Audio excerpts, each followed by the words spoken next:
I got a really funny comment for you, Sub-Zero, in a bit. Alright, guys. Welcome back. It is day 40 with Duolingo Chinese. 欢迎大家好. Right, welcome. As a side note, Sub-Zero, I'm gonna try to slowly put the fries in the bag, but you gotta let me cook, right? Sub-Zero? No cap. It takes a while to cook, right? Just let me cook. All right? I'm just saying.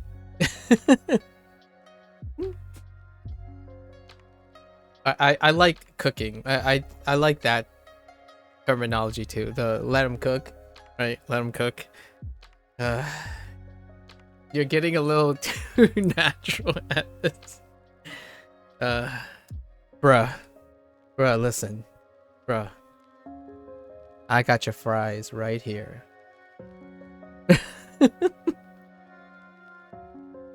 All right, I'm done. All right. Okay, so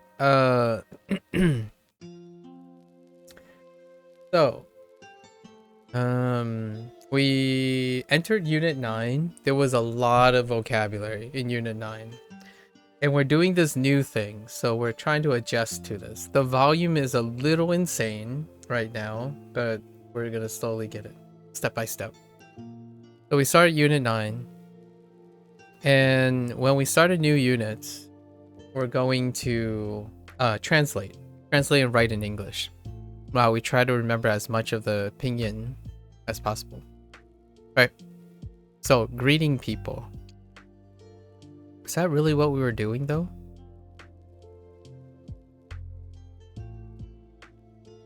I guess. Dude, this chapter had so much vocabulary. Okay. So, 香港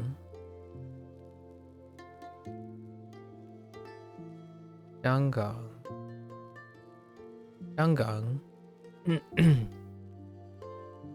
台湾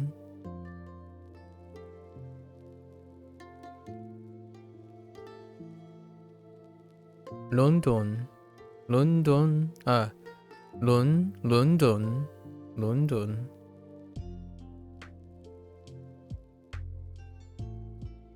纽约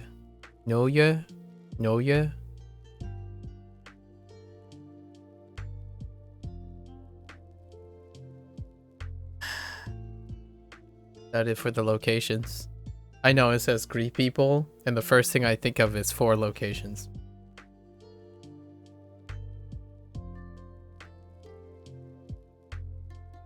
Okay. 对不起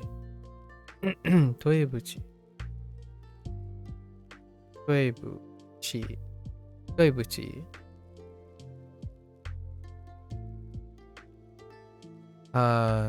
没关系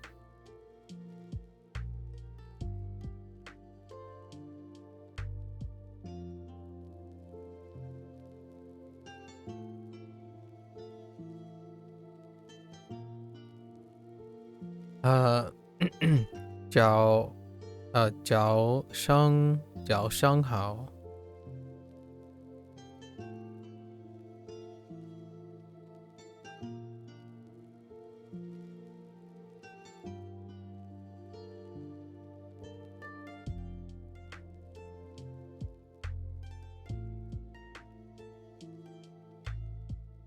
谁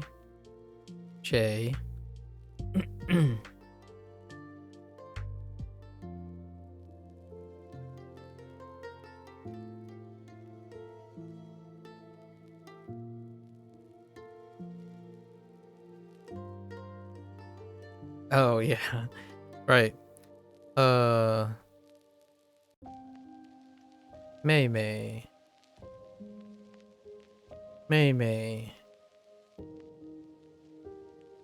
弟弟姐姐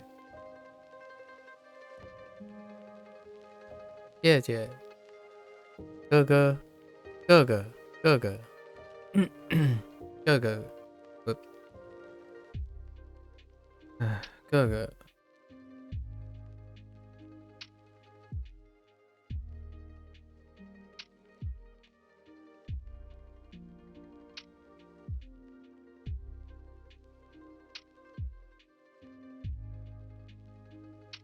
I guess Lao Shu was thrown in.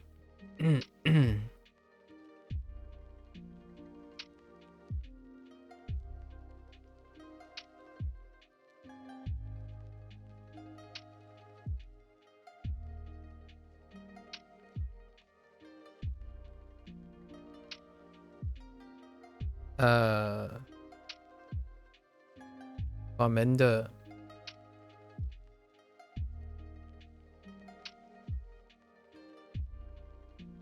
家人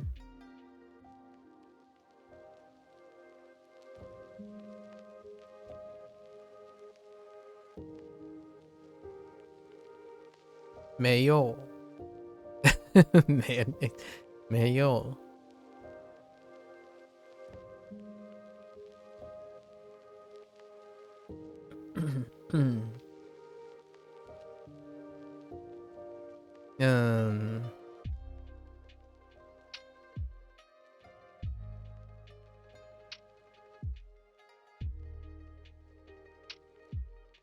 这个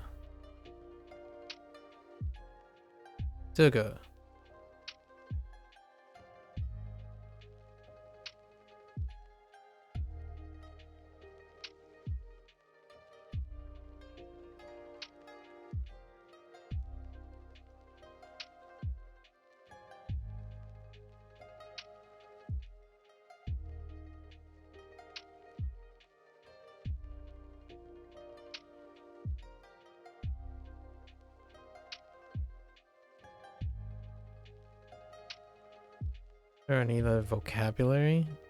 There's a lot of vocabulary. However, when we cross 15, it's fine. 6, 11, 16? We crossed 15. I think we're getting up there now. I might have missed something here and there, but there's a lot of like different phrases and whatnot that will fall by the wayside because they're very common. I'm trying to think of like the very specific vocabulary at this point.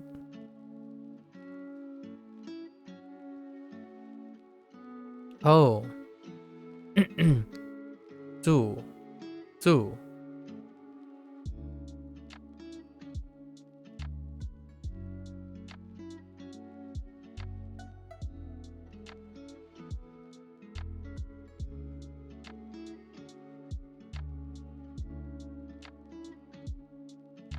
And it's more like, and 住在 is kind of like a special thing too. 住在 like a kind of grammar point there. Like 住在哪儿 住在哪儿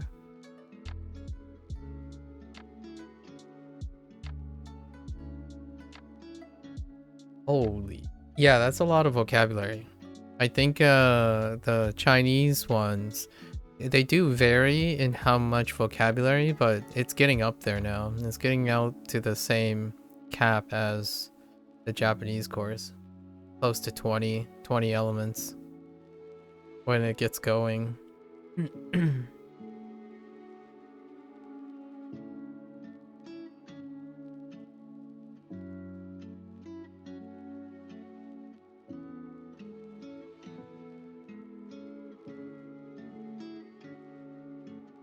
I think that's good enough. I'm surprised I remember that much, actually. We were very distracted yesterday. Okay, Unit 8. Now for the hard part. Unit 8. This is retroactively our new routine. So we're in the Hanzi. The Unit 8 Hanzi. Hanzi. What was Unit 8's subject matter?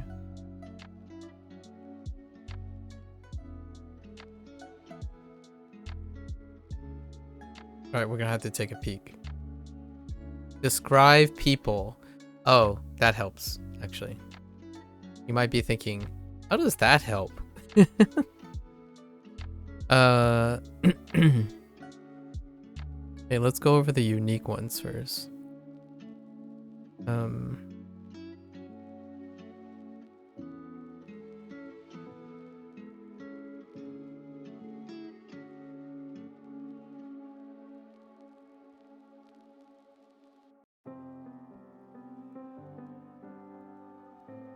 you.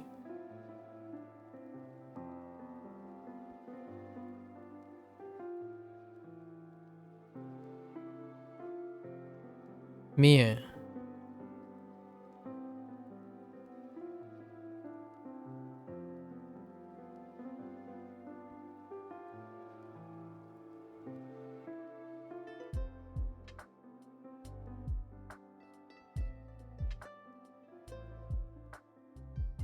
How? How?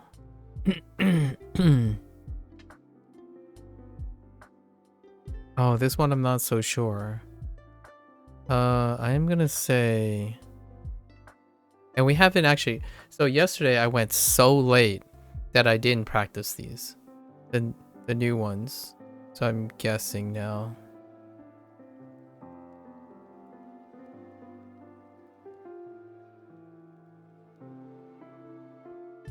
That doesn't seem right.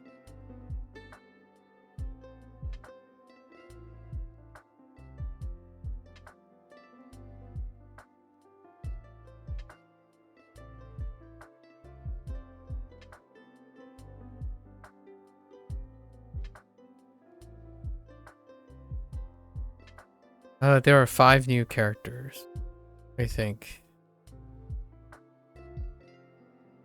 I'm gonna take a guess. It's yeah, I'm gonna take a guess.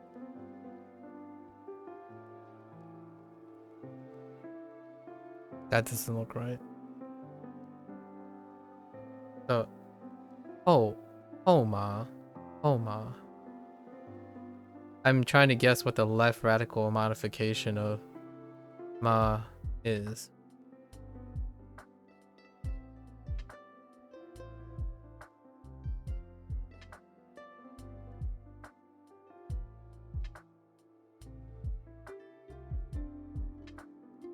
We'll just leave it at that. It doesn't look correct. And then the last one is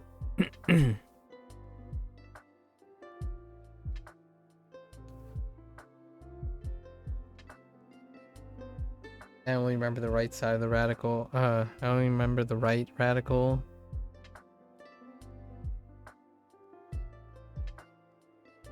Oh. Wait.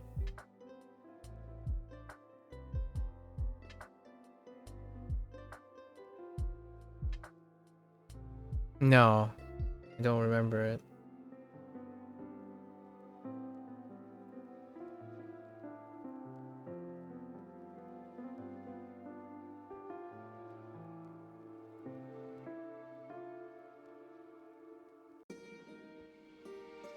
Oh, wait. I do remember it.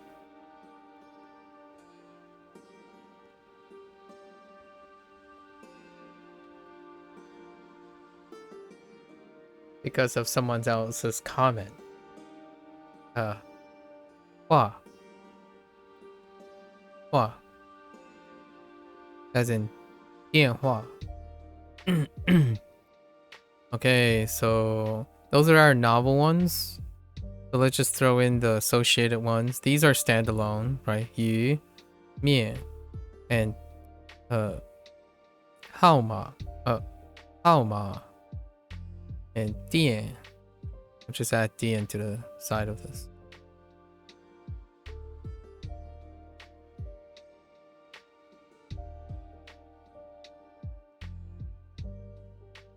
That's gross.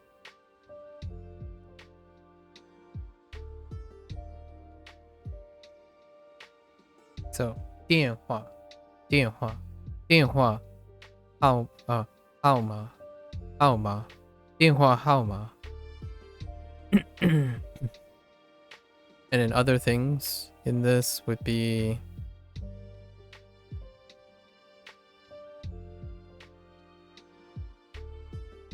fun, right? Fun.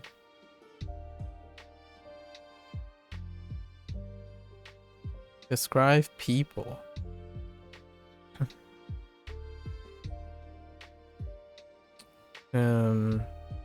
Maybe like 很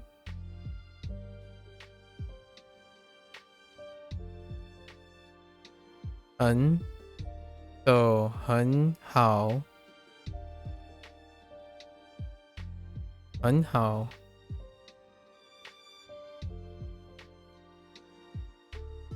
not forgetting this from yesterday.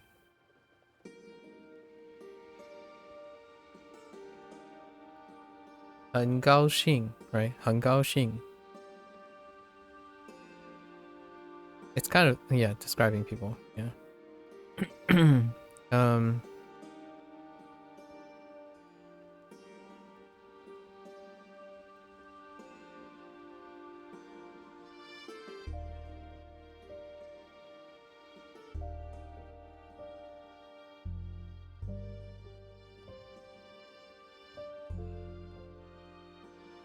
Canada 人 right describing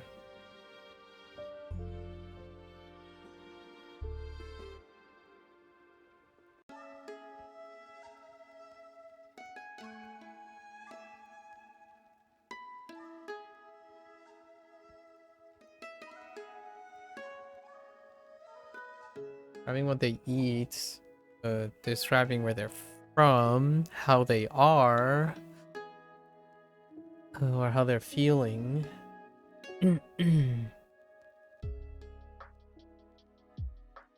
Their phone number. Also, oh no. Oh no.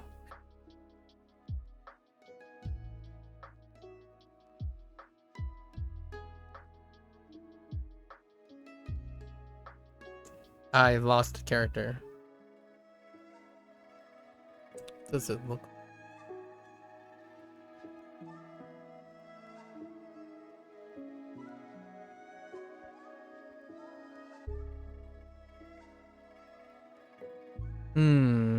I think it's right.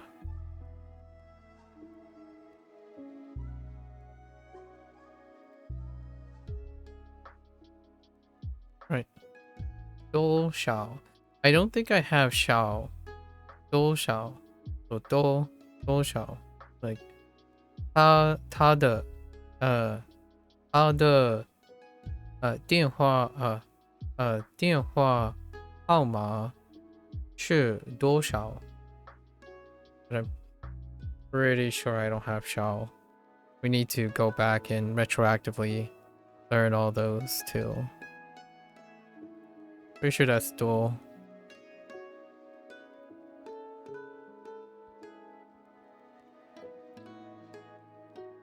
Describe people.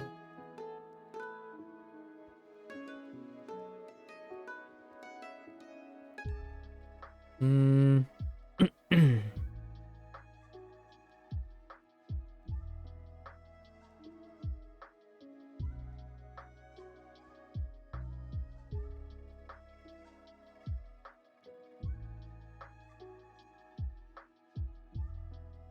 学生 as a teacher, 学生 or all the other ones too. I don't think they lean on anything else. 老师医生服务员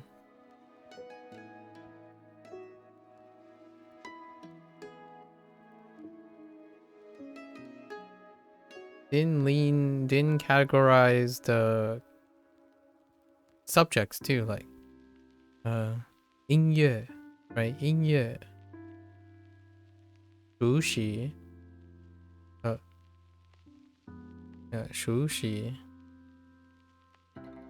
跑步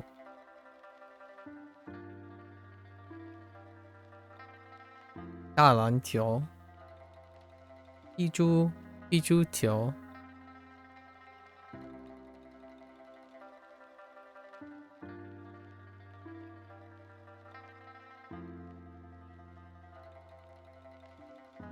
feel like there's a predicate in here somewhere. 是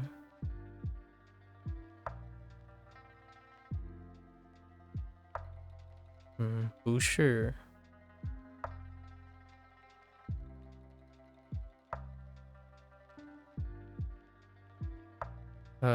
不是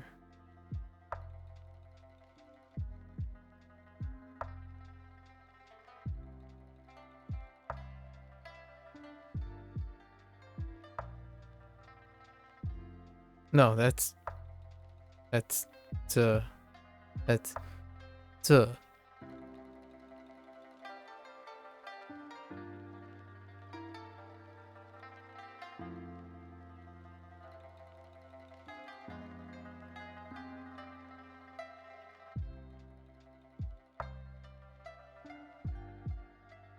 Did I already write? Oh, I already wrote it up here. Wait. Oh, that's the wrong one. I wrote 是 up there. This is 是. I'm looking for 很好 很 is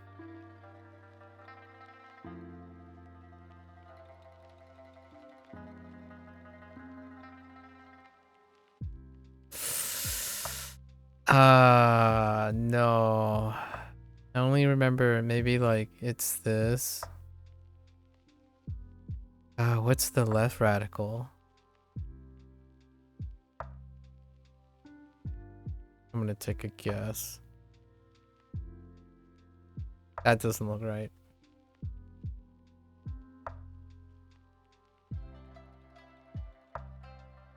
That doesn't look right.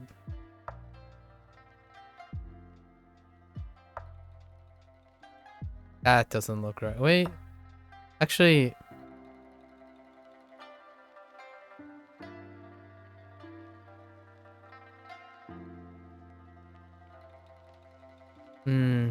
I'm gonna say...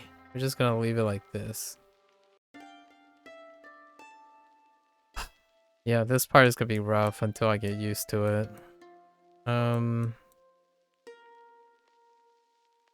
Any other things like numbers?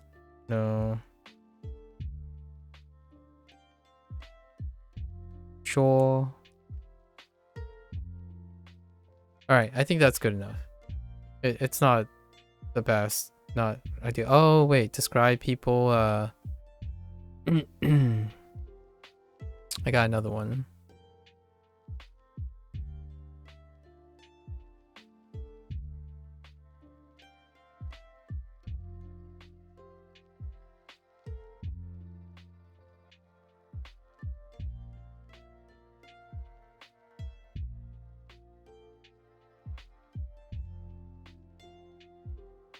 Naguo. Naguo. Like which country you're from? Naguo. Alright, that's good enough. Oh, that's gonna be a work in progress. Let's look at the stuff. Oh my gosh. It's so devastating. So humbling. Okay. So what do you have? Oh, it's this radical. Oh my goodness. I will. Oh, that's kind of funny. This is the radical. This is also Ishi. Interestingly enough. Okay. So the radical is incorrect. So yu mian hao ma dian hua. Right? And then we have 学生不是他 oh 他们 I suppose 他们的 so there's 他们加拿大哪国 oh okay I got almost all of them except for 他们 very common 他们的 so their stuff so that's not too bad that's actually pretty solid. I did get the left radical incorrect, but I didn't even get a time to do them yesterday. We ran so late. Alright, let's look at our vocabulary. Do we miss anything? So we had 香港,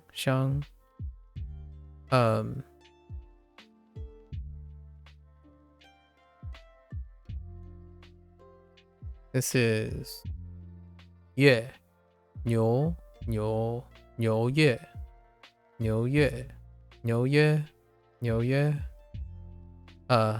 租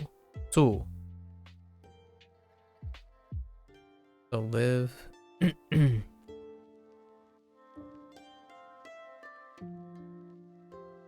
交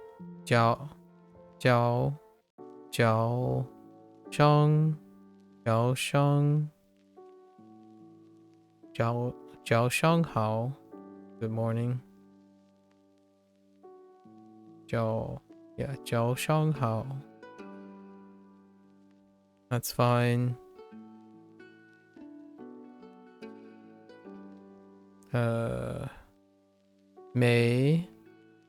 没问题 没关系 right, that's fine too.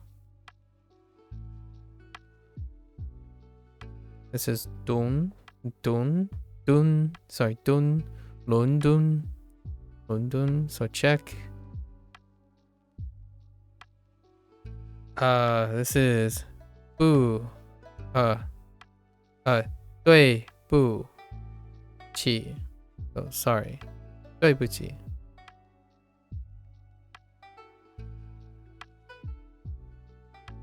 Taiwan, right, Taiwan, so check. 姐姐 I forgot I love I love Shay, check, so we missed one. 弟弟 妹妹 哥哥 nar, we got nar, where nar. 老师 right, for whatever reason. 老师 的 it's more like 我们的 so ours, check. 家人 check. 没有这个 okay, we got everything except one thing. So we actually managed to hit everything that we remembered yesterday except I, to love. Okay, not bad. So we retained like 90% of the stuff. Still managed to do it. Still got it. Let me just check my invisible notes to satisfy Sub-Zero. Let me just check my invisible notes here.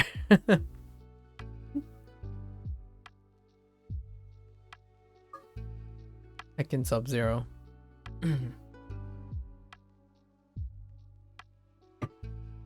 Secretly sitting back there slacking on his Mandarin studies. Alright, time to greet people. Let's go back in. 纽约在美国。 Oh, and we don't need pinyin anymore. Now we have to focus on the pinyin. And we're behind by 4 lessons today. So we gotta pick it up. 纽约在美国。 New Year. I almost want to I feel like I should change the... Okay, that's what we're gonna do. I think we're gonna do 3 days of Mandarin cycle, maybe. I don't know if I can keep this up. I'm slacking with Mandarin, but I'm really cooking with VHDL right now. VHDL.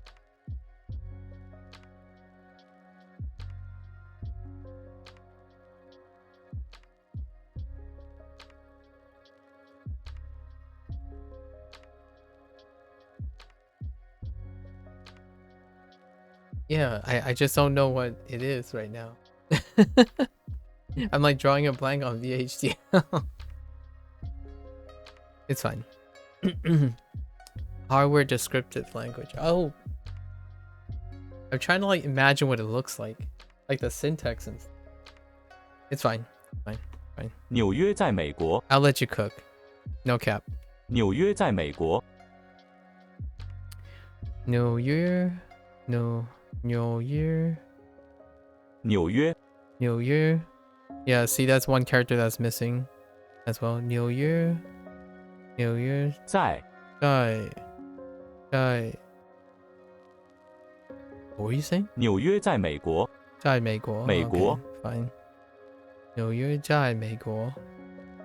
They get in. They get in the characters. 我的医生是纽约人。我的医生是纽约人。我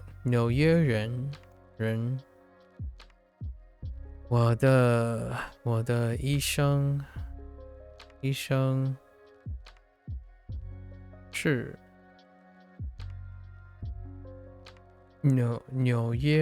纽约人。Oh, this is a grammar point too. Saying it this way in order to get this interpretation. Interesting. No, I'm really not cooking. I just started learning this. Oh, okay. Well, is there a euphemism for starting to cook?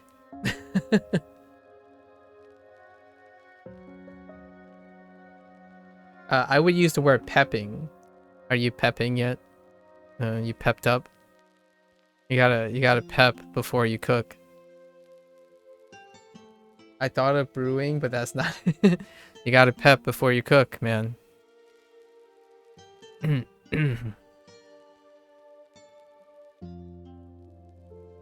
老师的家在香港。老师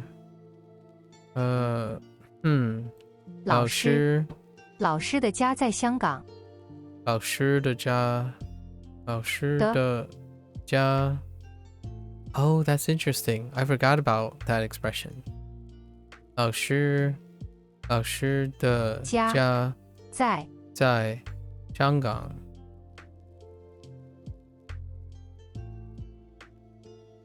香港。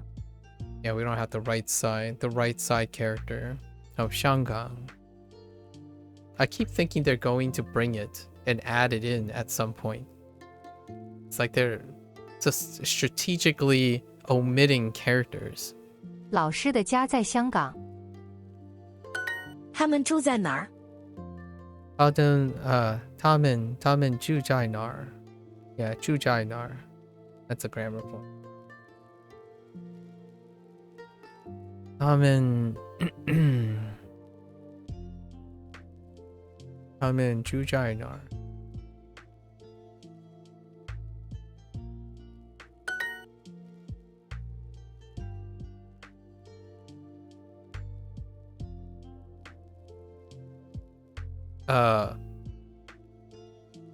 Wait a minute. It's not the two that I thought? Oh, it's not the two that I thought. Oh no. Or... Oh, I screwed up. Did I screw up? Yeah, I think I screwed up. It's not the two that I thought it was. Wait, no. It... 华 Just kidding. 早安 华 Wait. 没这华早安 So on... Wait. Oh no, it's not the two that I thought. Okay. So I actually remember that incorrectly. Joang. Wait, it's just Joang? 早安 Joang. 早安 Oh, and I have the wrong pinyin too. Oh no, wait. This is entirely different. Oh, I don't even remember this at all. Joang. Oh my gosh. Okay, all right. We got to make a note of that. Joang.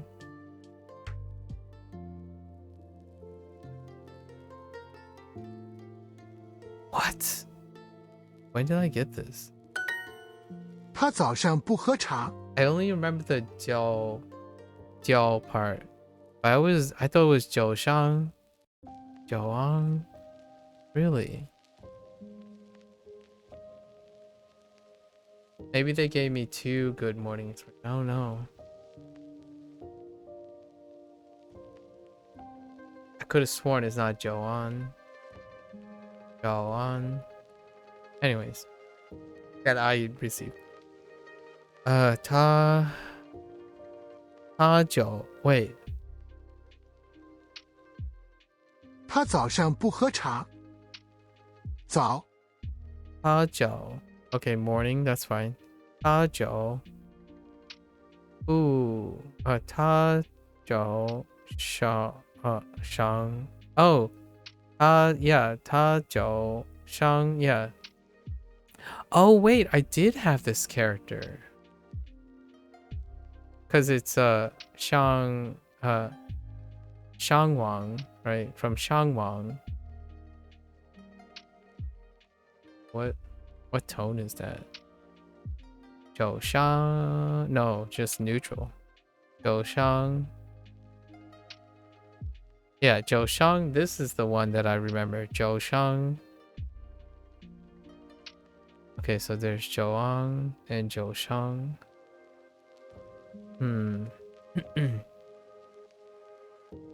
Okay.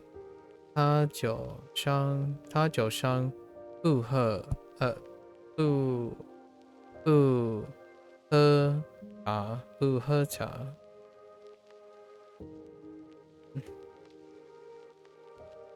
Bu he cha. Jiaoang. Okay, 九商. Okay. 我们的家在纽约。我们的家在纽约。纽约。他在哪儿？他在哪儿？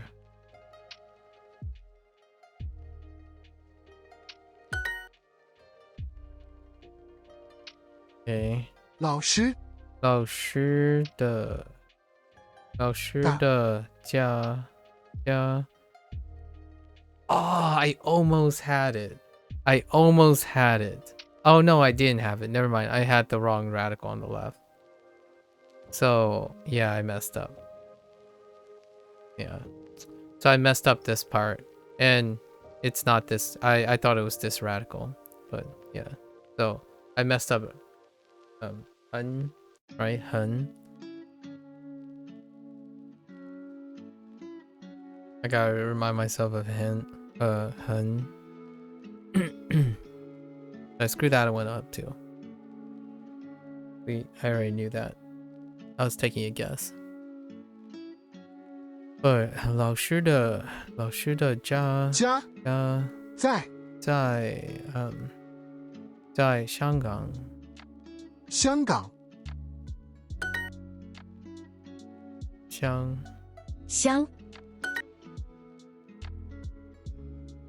约香牛 Oh, but they included in these exercises. 牛家学 My guess is that they're trying to retroactively add the update the Hanzi to reflect all the things. And due to the shuffle, they probably misplaced a bunch of Hanzi. That's my thought anyways. So we'll find our own way to remind ourselves. 牛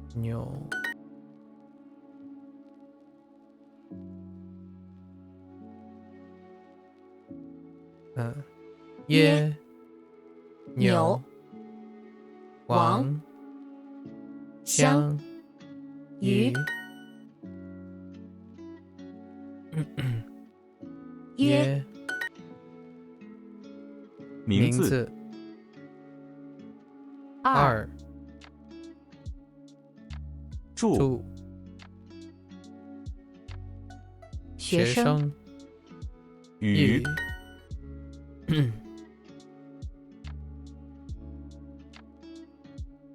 common 他们 common 住在哪里 nar sorry, Nar.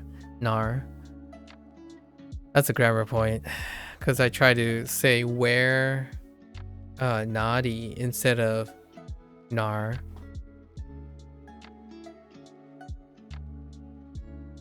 which I don't know if that works as well.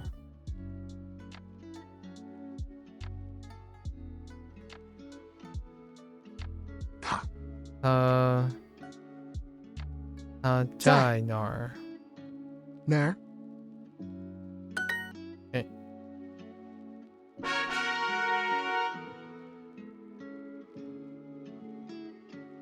Oh, you know what I just realized?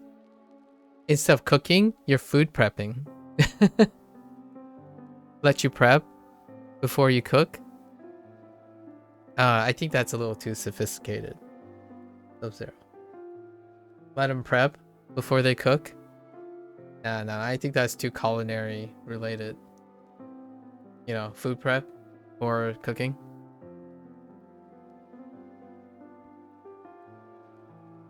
Let me prep, yo. We're just starting. We're prepping right now. Just let me prep. Right? Heck yeah. You gotta prep before you cook. Working on it. No cap. 没关系 I don't know what I'm doing. 没关系没关系没关系 Okay, 没关系 Thank goodness I only need pinyin for tomorrow. 关系 Because I am so far behind. Okay, 没关系没关系 Okay, 对不起，对不起王老师住在伦敦哪儿？对不起不对不起 Sorry, not sorry. I don't know if that actually works in Chinese if people say 对不起不对不起 Sorry, not sorry. That should catch on, right? That should catch on. 王老师住在伦敦哪儿？王老师王老师住在哪儿？哪儿？ Wait. 王老师住在伦敦哪儿？ Oh, 伦敦哪儿？伦敦伦敦哪儿？ We don't have 伦 as well. 伦敦 We don't have 敦 for whatever reason as well. This is also a grammar point where you place the place, then use the interrogative next. The interrogative follows after. 你的医生住在伦敦吗？你的医生住在伦敦吗？你的医生住在伦敦吗？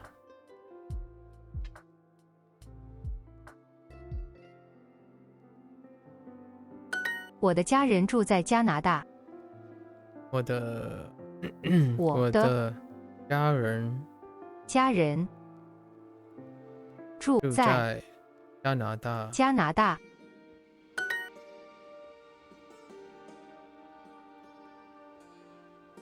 他他住在台湾。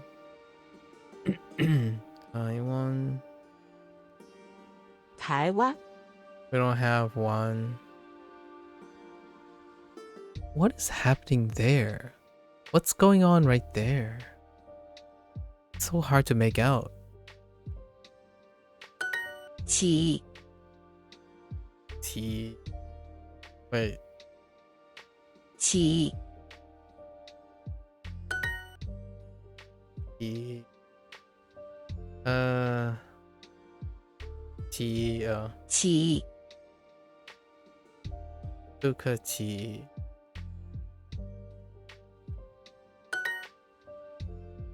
起轮轮香蹲蹲弯弯。弯 Oh, there's 2 downstrokes. Oh, that's interesting. So maybe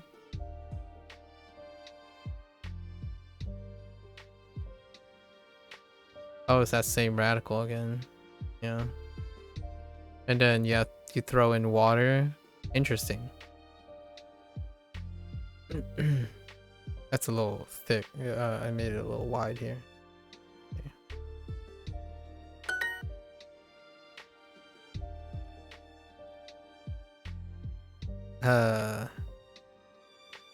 Boom.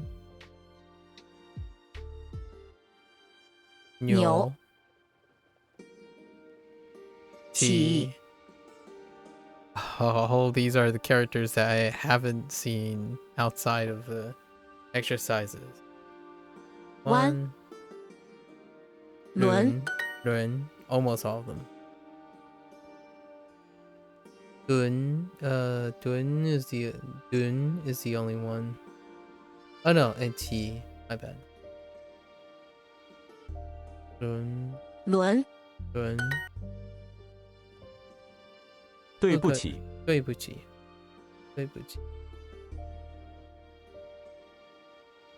I forgot this radical, right? Gotta make sure. 号码号码 Whoops. 号码家人2电话电话人蹲 Sorry, wrong tongue. 蹲 Does your teacher live in Taiwan?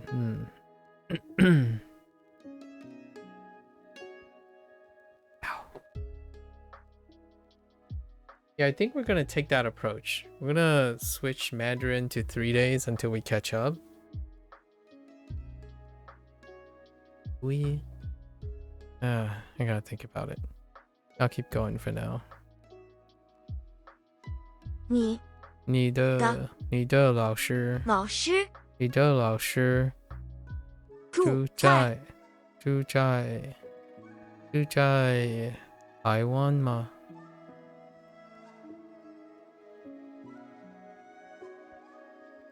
台湾吗？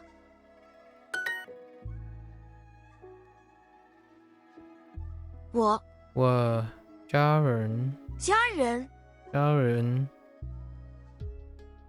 住在加拿大。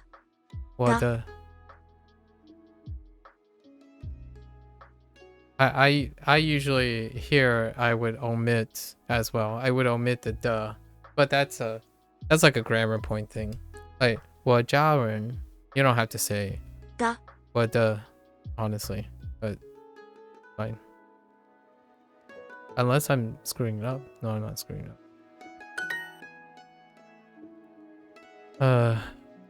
没关系。没关系。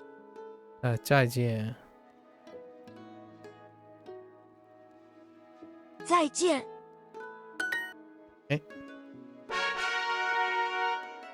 这是什么音乐？这是什么音乐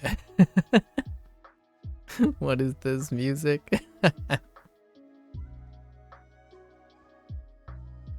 This is 什么音乐? I almost the reason I'm laughing is I feel like whenever I hear this, it's more like an out of disgust or bewilderment. Like, what is this music?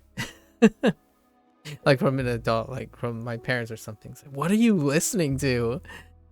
Like, 这是什么音乐? I'm like, what? It's music, Kappa. You know? It's nice. Smile. What is this music? 这是什么音乐 Okay.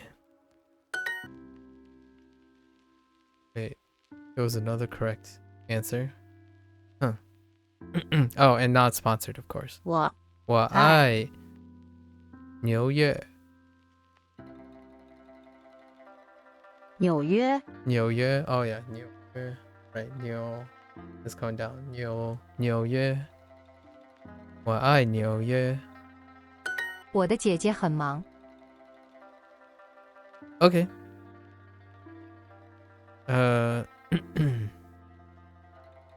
We don't have Mang either. Mang is missing. Another character missing. 我我的 or 我姐姐姐姐，我姐姐 or did they say 我的我的姐姐很忙，我的姐姐很忙。 My older sister is busy or bored. No, busy.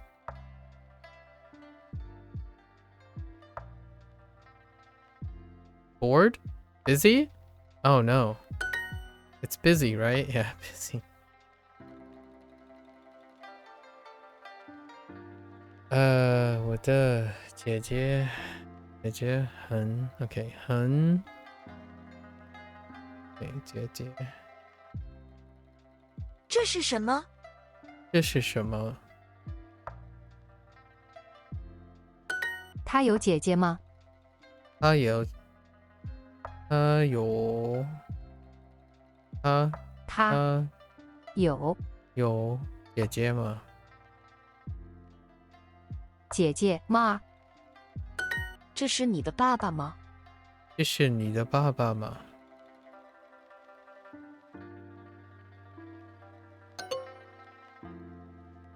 Holy, you freaking English! I swear, I got Englished again. 这个人是谁？这个人是谁？这个人是谁？是谁？这个人是谁？ I got heckin' Englished. 姐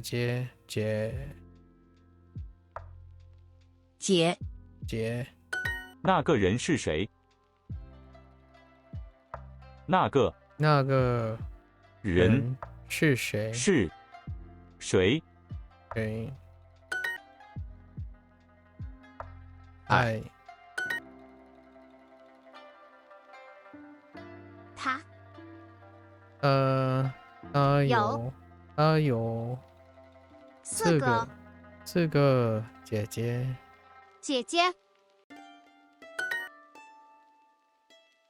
姐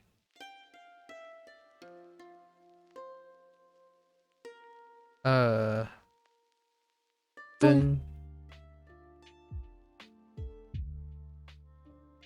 起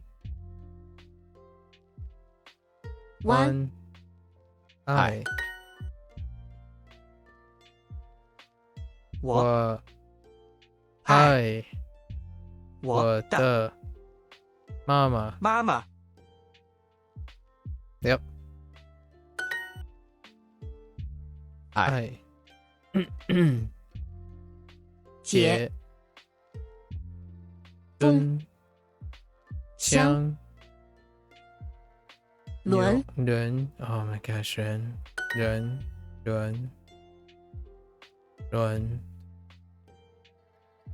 学生爱爱号码九，Oops，九什么？什么？这个人是谁？二电话谁？住对不起，这是你的爸爸吗？是你的爸爸吗？对，我爱我的弟弟和妹妹。我爱我的弟弟和妹妹。我爱我的弟弟和妹妹。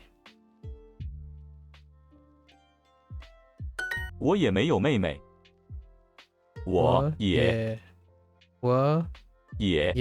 没有没有妹妹。妹妹。我也没有妹妹。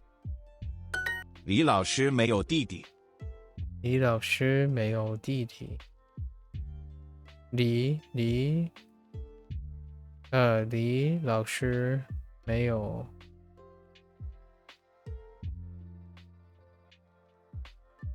弟弟。他们有3个弟弟。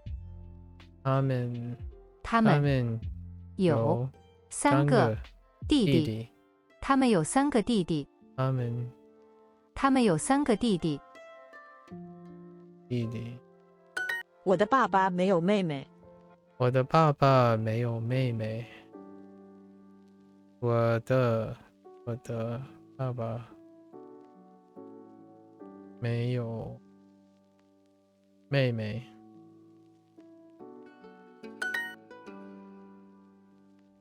我也没有妹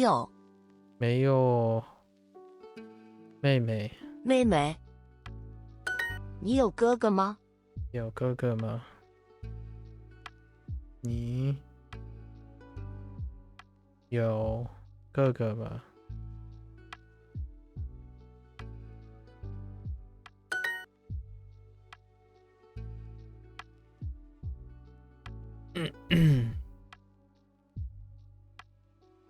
妈妈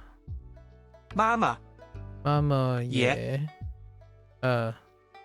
妈妈有3个哥哥。他们是我的哥哥和姐姐。他们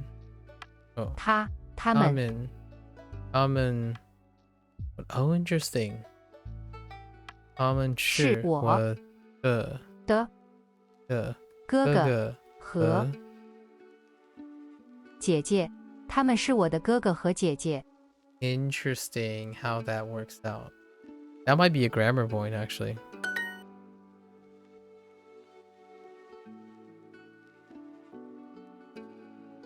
没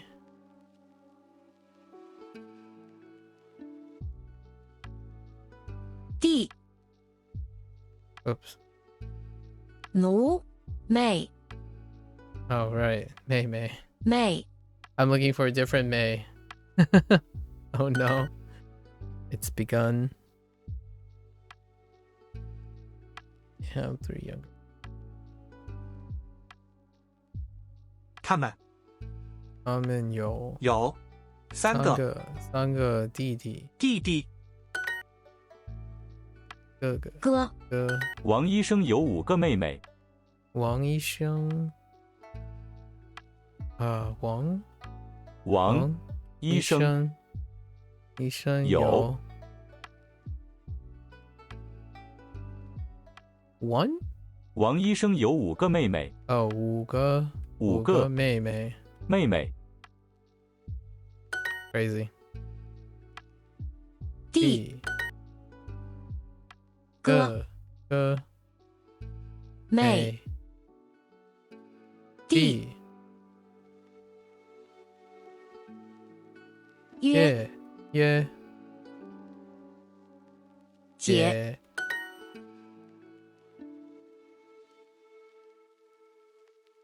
我的哥哥是学生。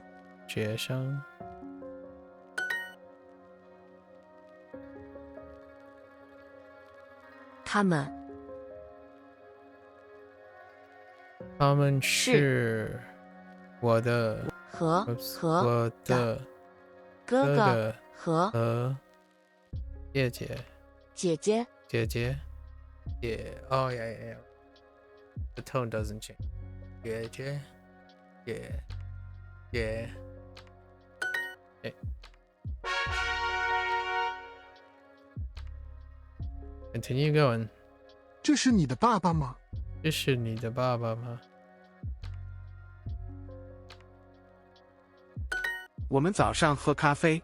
我们早上喝咖啡。早上 It's now still 早上。早上。我们喝咖啡。早上。我早上很忙。我早上很忙。我早上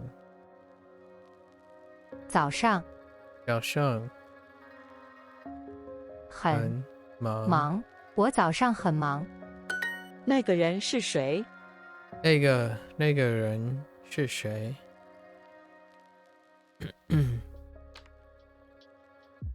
那个人是谁？他早上不喝茶。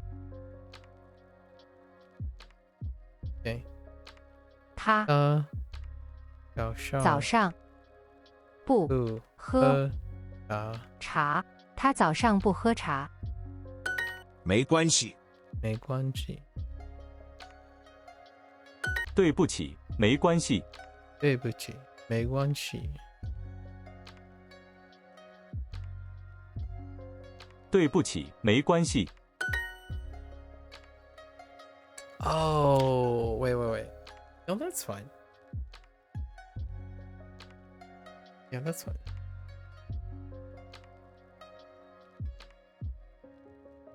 Okay. I can sense the fatigue. 那个那个人人是谁？谁？没关系，再见。没关系，再见。没关系，再见。再见。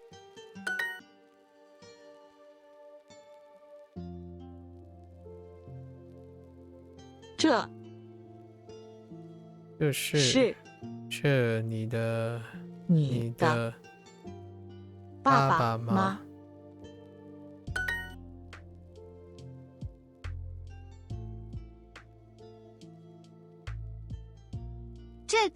这个人是谁？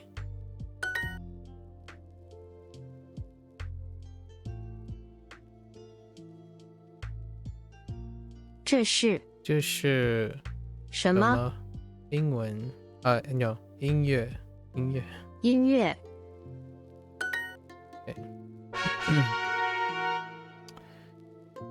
All right, let's get to practicing. Okay. Oh my gosh, there's so many. 香港。香港。香港。香港。香港。香港。香港。 Oops. 香港。香港。香港。Short order. 香港。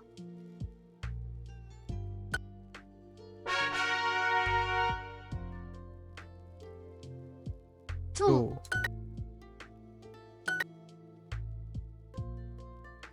住。 Oops. 住。住。住。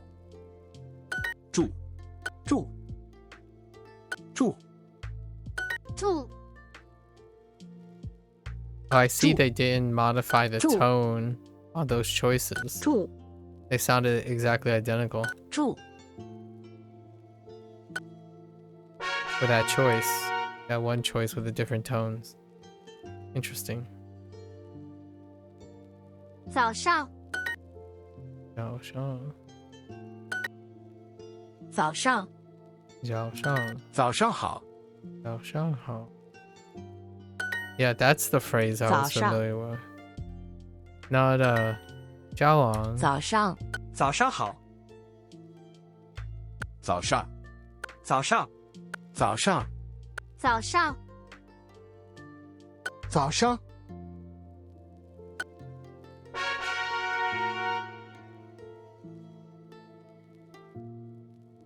纽约，纽约. A New Yorker? Oh, that's where the Beijinger comes from. It is how they're doing it. New Yorker. 纽约人，纽约人，纽约， Beijinger. 纽约，纽约人，纽约，纽约人，纽约，纽约人，纽约人，纽约人， The Beijinger. Ah. Nah. Okay. 国，国 Nah. 拿， Nah. 哪，国哪，零，零国，国新，新来，拿，拿，国，哪，哪，哪，拿和，和要，要国，国节，国，国，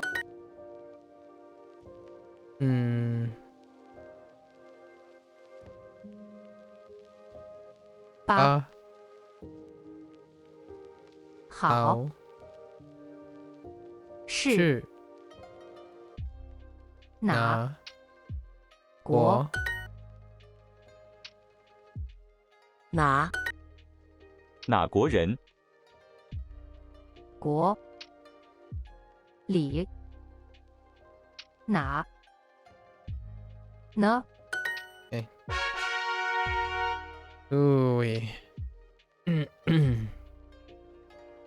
哪里哪里？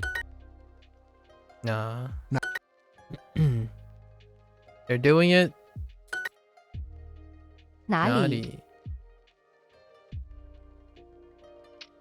牛奶，奶王，王可以，拿，哪，哪里？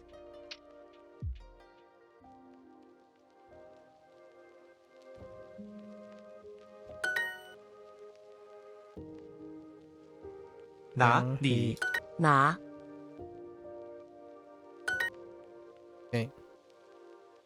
鱼，鱼不要，拿，拿今天，哪哪里？对，香港香，香港，香港，香港，香港，香港，香港，香港，香港，香港，香港，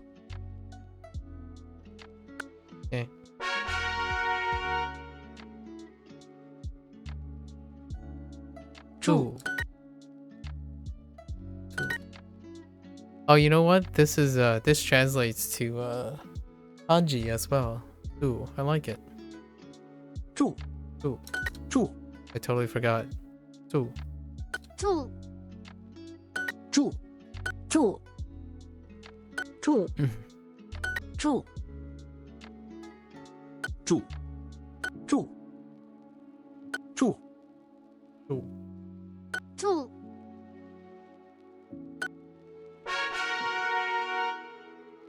哎，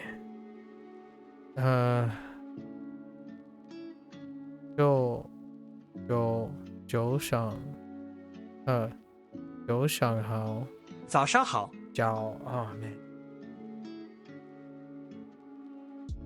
上好，早上好，早上好，早上好，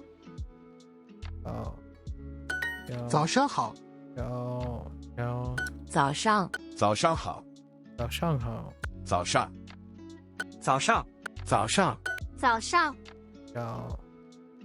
早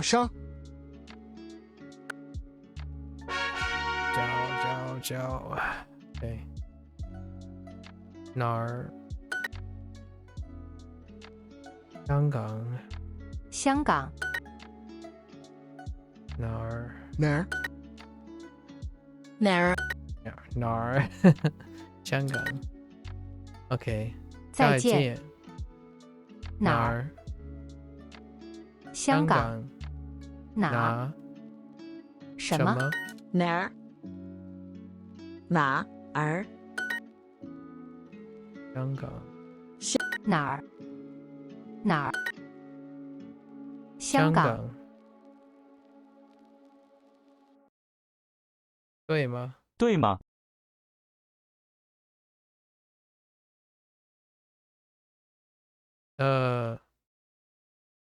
什么？怎么？什么？哪儿？儿？儿子子？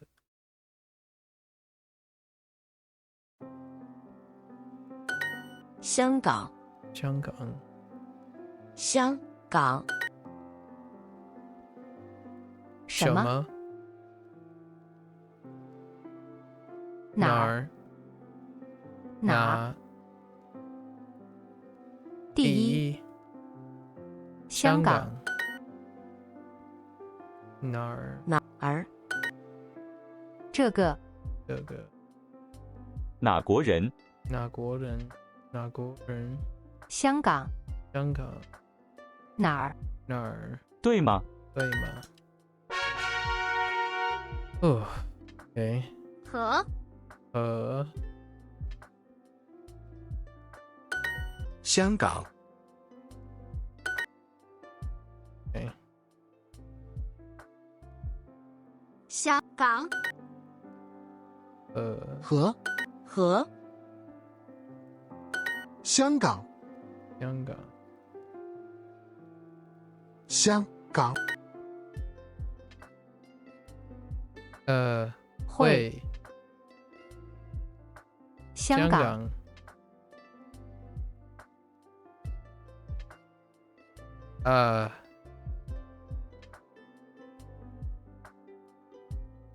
客厅that's living room， 客厅有和香港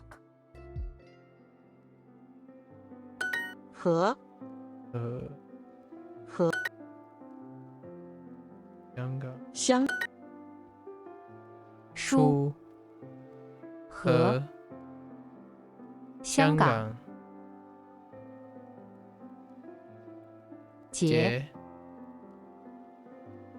公园和香港火车园和加拿大人和香港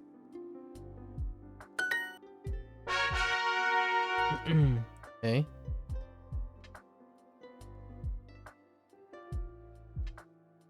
纽约人，纽约人，纽约人，纽约人。That's kind of hard to say.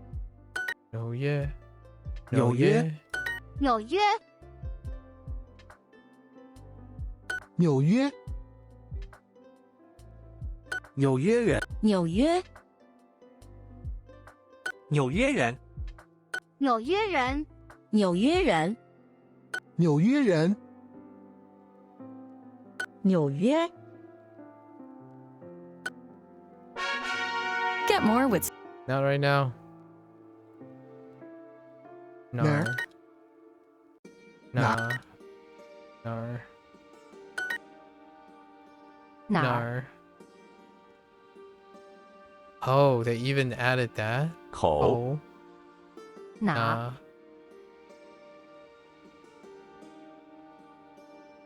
香港。数学。数学。哪？哪儿？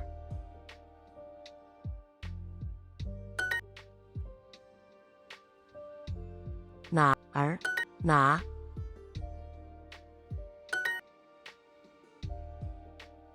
哪？他们。 Oh, okay. That's a clarification. 不。哪儿？吃饭。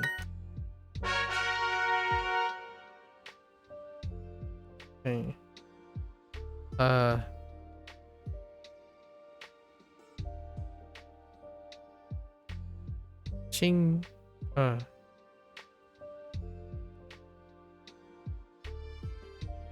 旅行。No, not 旅行。Oh yeah, it is 旅行。旅行。儿子。儿子。旅行 right? 旅行。 Yeah, 旅行。旅行。 Oh. 旅行。 It's 旅行 wrong initial. 旅行儿子。儿子。跑步。跑步。旅行。日本。妈妈。旅行。旅行。旅行。儿子。旅行。旅行。旅行。儿子。这是。美国。律师。旅行。儿子。儿子。老婆。旅行。儿子。你的。你的 ，Oops。跑步。旅行。旅行。旅行。老师。儿子。音乐。音乐。英文。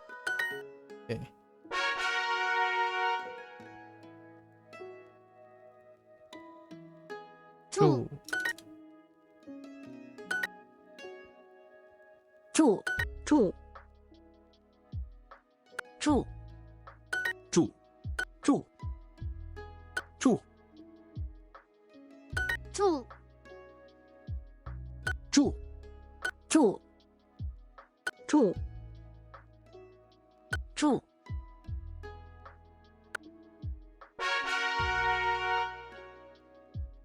Yeah, I don't think I'm plowing ahead. Yeah, I don't think I'm gonna plow ahead, right?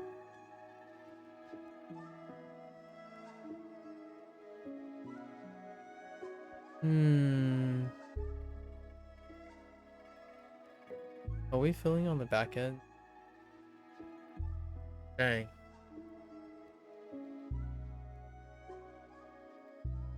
I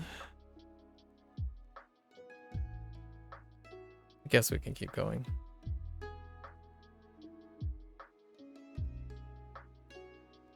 Uh, 生日快乐。生日快乐。生日快乐。快乐。生日快乐。生日快乐。对。凯文，凯文，凯文，凯文，想，想，凯文想，送，会，no，想送，送他他，巧克力，巧克力，巧克力，快乐，快乐，快乐，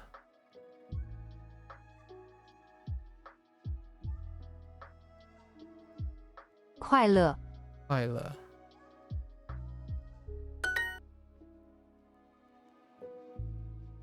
四节，四节，四节，四节，四节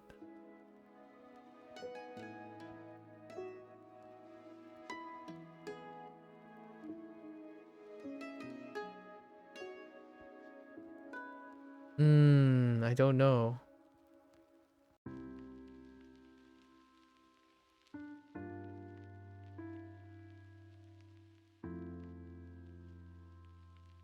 Yeah, I have no idea. 必史课，必史课，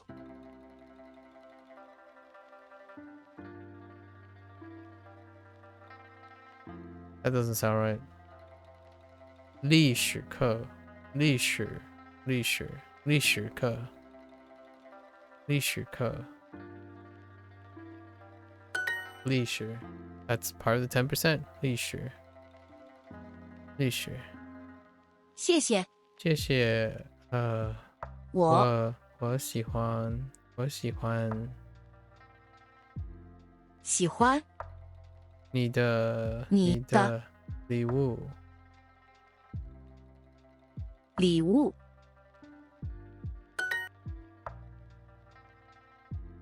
租。Oh, you. 祝你生日生日快乐。 I like how they put in 说 说 See you. I see you. 祝你生日快乐。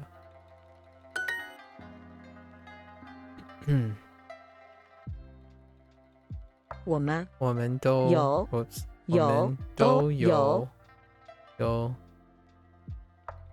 4节课4节课，巧克力和汉堡包。好 or happy 关心。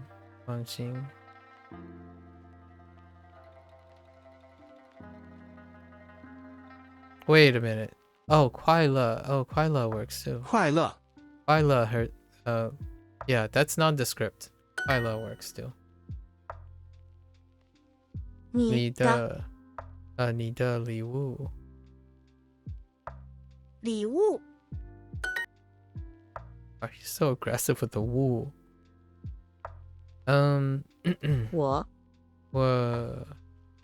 我也会，no， 我也喜欢想，no， 想送他书。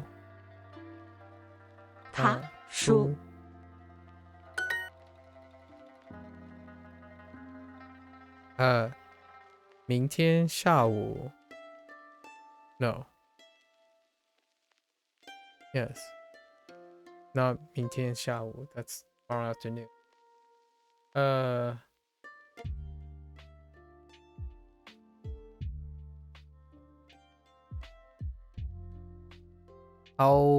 后天 ，yeah， 后天是他的生日，对不对？对，不对？ Ooh, these are getting a little. Okay. 玛丽，玛丽，玛丽。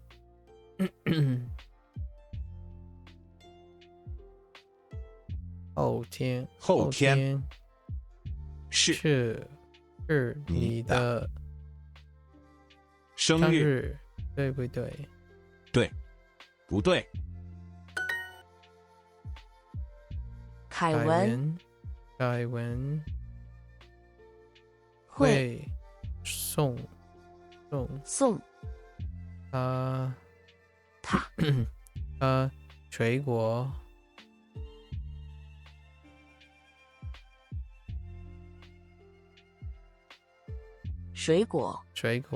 和书。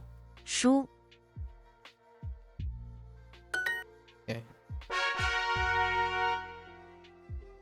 Keep on trucking. 我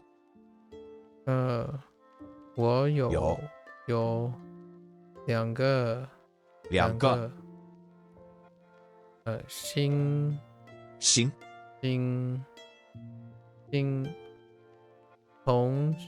同学。Okay. 我 I want. 我喜欢get out. 我想 work. 我想送他三条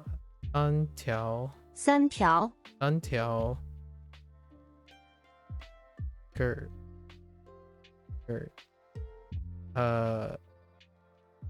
skirts 裙子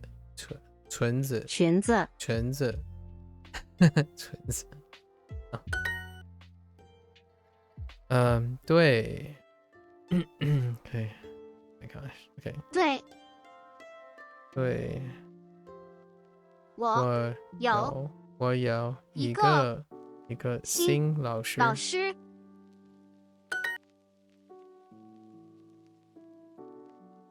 这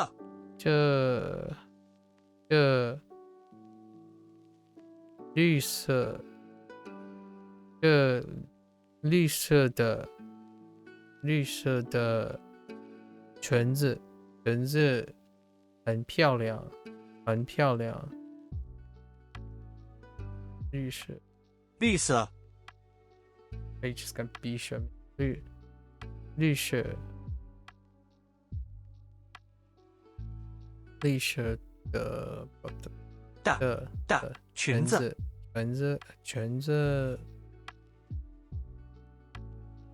很漂亮。Oh, I forgot counter.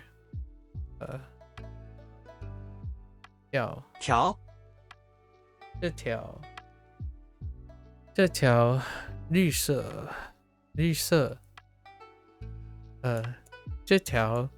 的裙子很漂亮。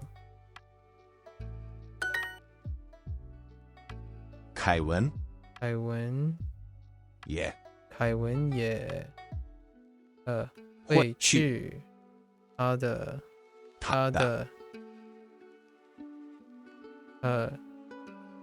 生日派对。生日派对。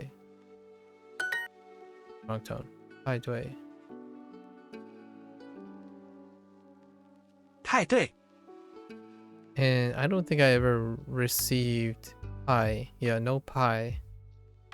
The pie is a lie. 凯文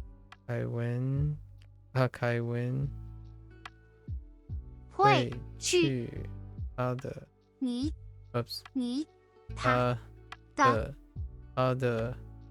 生日派对。你呢？同学。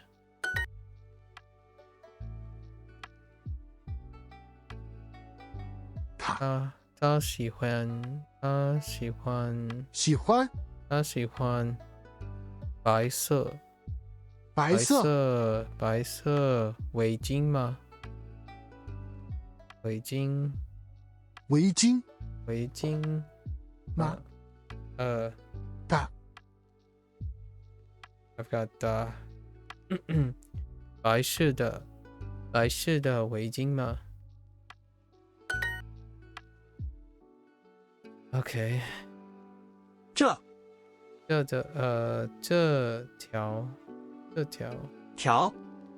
条绿色绿色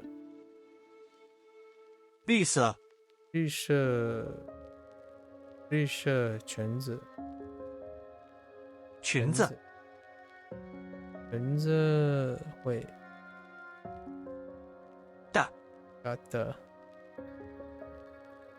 这条绿色的裙子，绿色的裙子，它有是有一个个新同学，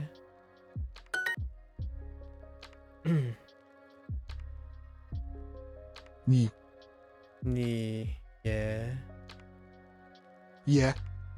也会去他的生日派对吗？生日派对吗？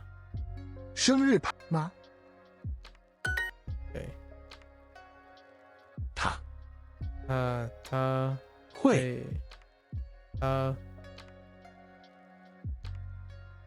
喜欢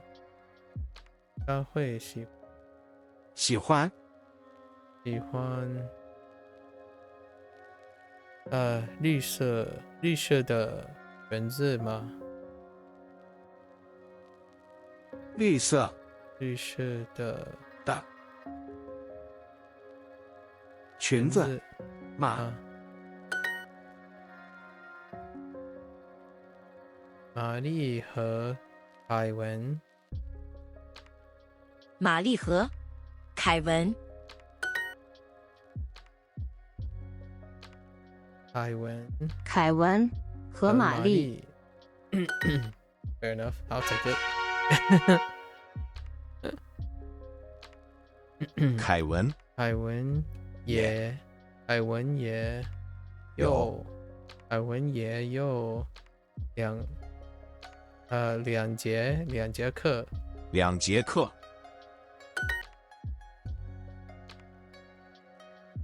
我叫玛丽，你呢？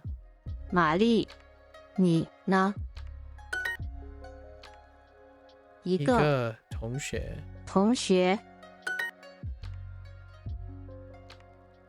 对，我有一个新老师。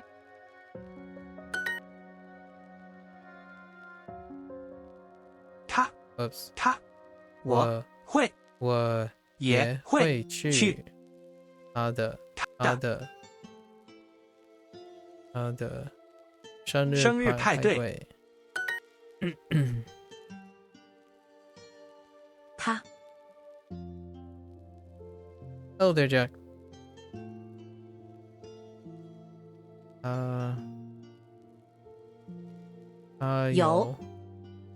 有一个新同学，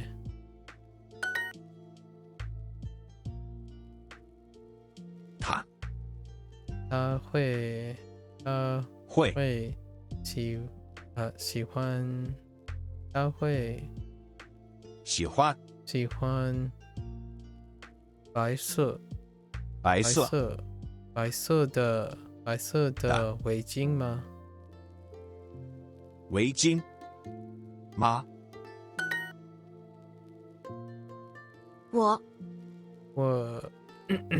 我想送他一条一条裙子。裙子。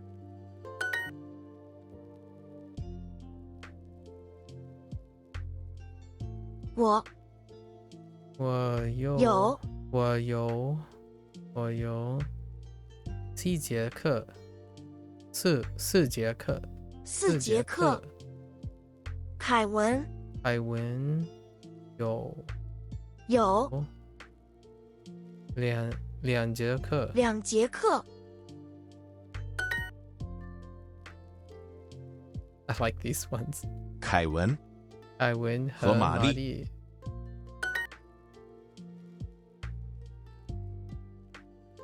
对，他是我的金老师。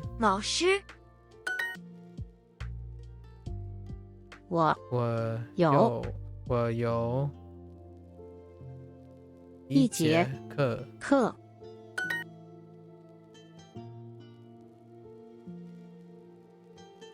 绿色的裙子。绿色的裙子。二式的围巾。白色，oops， 白色的围巾。围巾。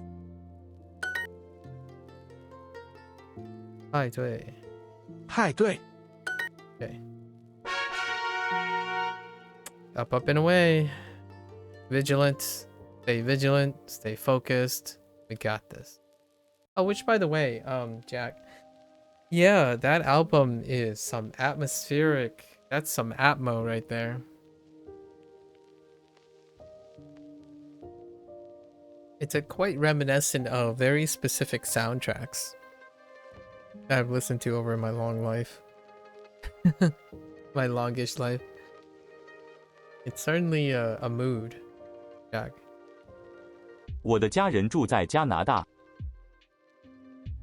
I think it was you that talked about Long Seasons by Fishman, right? 我的家人住在加拿大。我的家人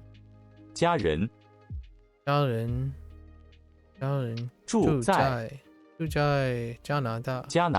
我的家人住在加拿大。我的家人住在加拿大。纽约在美国。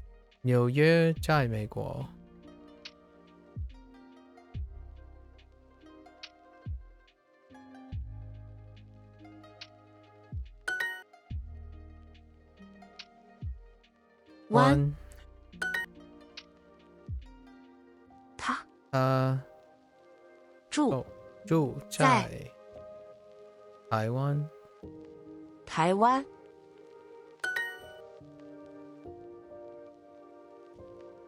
耶。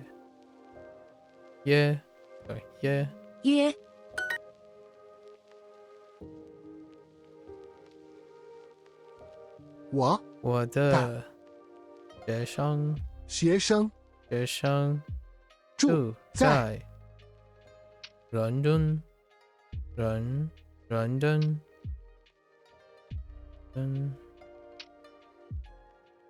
敦。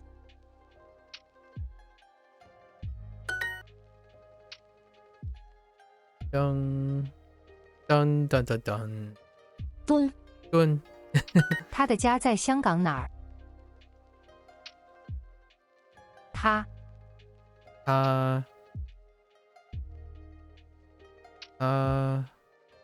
他的家在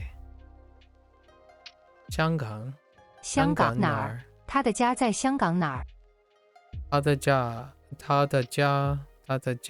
在香港哪儿？OK。起。伦敦。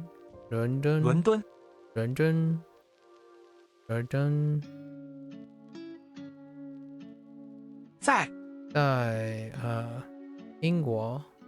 英国。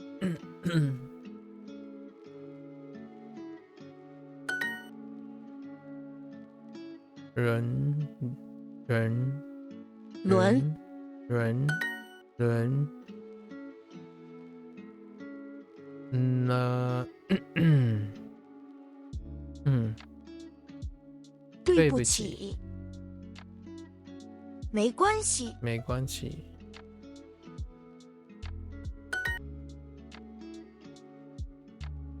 哎，耶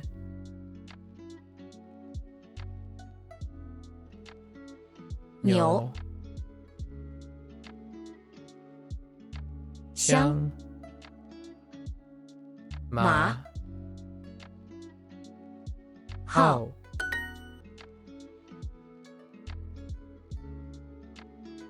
你们，你们，我们我们，我们 Oh, and you can put it anywhere actually. 我们我们早上，早上早上早上早上早上喝咖啡。喝咖啡。我们早上喝咖啡。牛学香香 oops 加加耶， OK 他们是我的哥哥和姐姐。Okay. Hey. It's all right. It's all right. 他们是我的哥哥和姐姐。哦，他们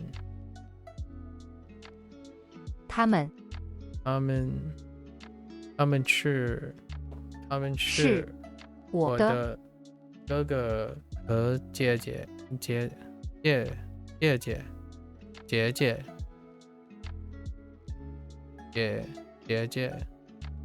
哥哥和姐姐，他们是我的哥哥和姐姐。哥哥和姐姐。Yeah, it's still the same. Okay, fine. Concerned about everything for tomorrow. Okay. 他们是我的哥哥和姐姐。姐姐。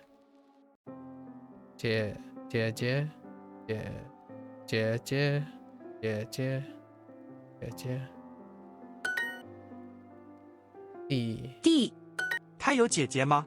他有姐姐吗？有姐姐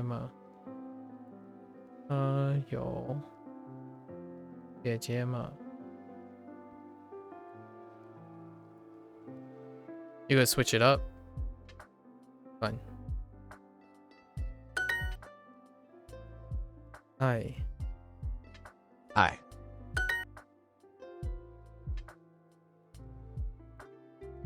他们他们有三个弟弟。弟弟，哥，我有弟弟，也有妹妹。我有弟弟，也有妹妹。我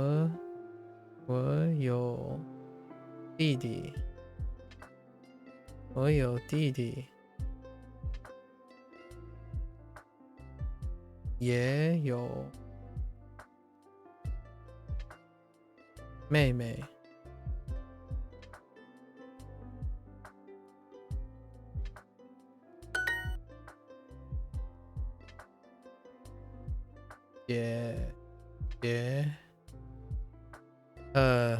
姐，我也没有妹妹。我也没有妹妹。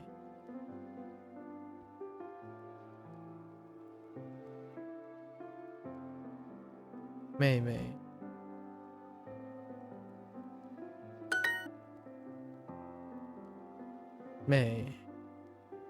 妹，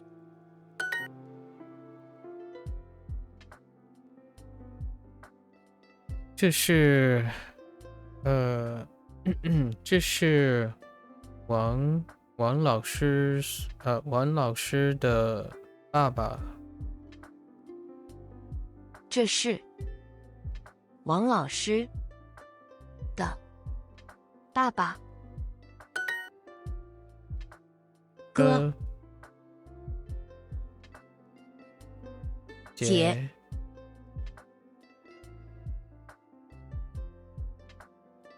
耶妹妹 ，whoops，弟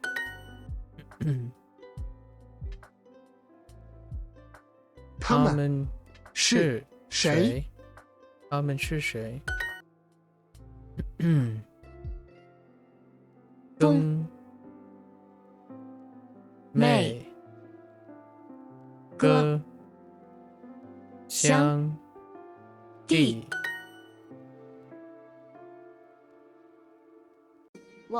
我的我爱我的妈妈。妈妈。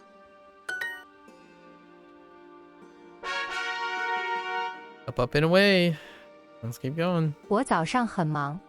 我我早上早上很很忙。我的哥哥是学生。我的哥哥是学生。我的哥哥是学生。我们的家在纽约。我们 OK。我们的家是no 在纽约。我们的家在纽约。我们的家在纽约。我们的家在纽约。纽约。他有姐姐吗？他有姐姐吗？他有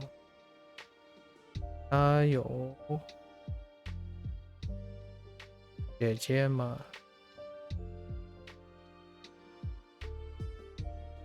对不起，没关系。对不起，没关系。王老师住在伦敦哪儿？王老师住在伦敦哪儿？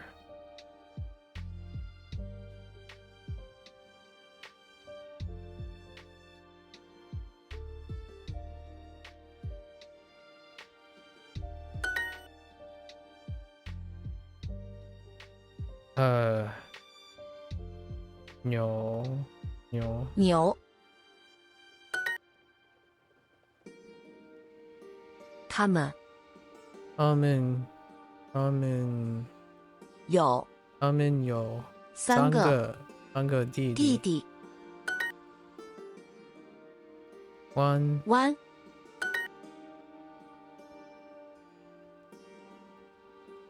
东爱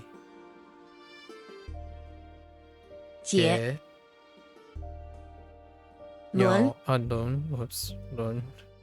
乡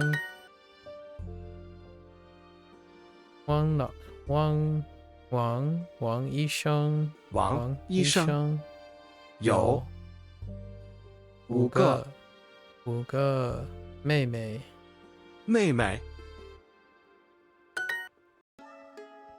哥东乡弟妹爱电话谁名字2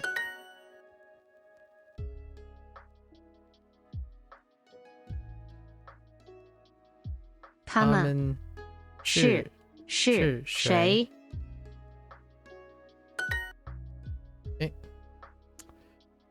家人9电话鱼名字 All right, we did it. Unit 9. All right, but that's not the end. We have to let's collapse these. It's just too much. Too much to look at. Too much to scroll. Hold up. Oh my gosh. Send help.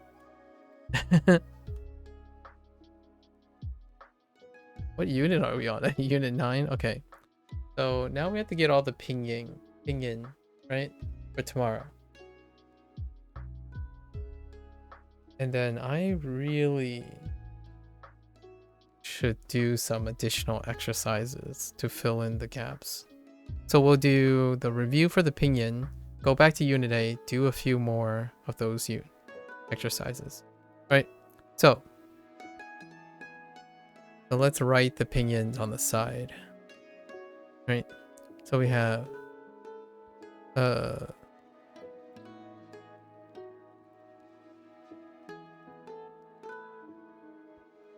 香港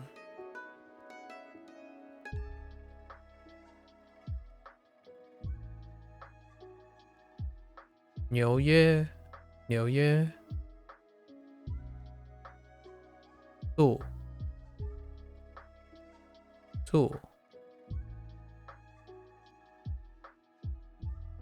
oops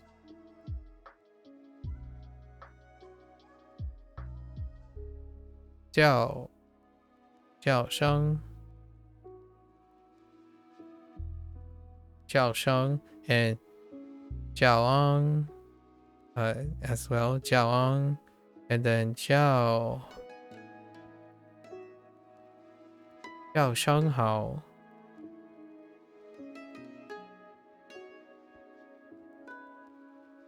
might as well include it like this way. And we have May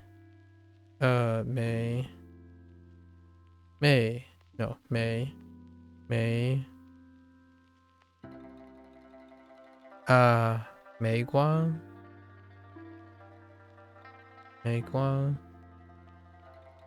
光 系 actually I don't know if it's yeah it is neutral.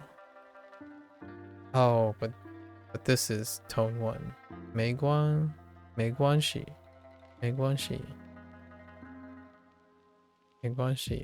then we have 人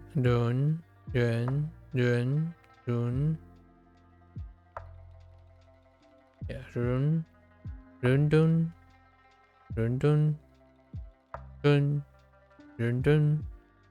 probably the closest I'm gonna get 伦敦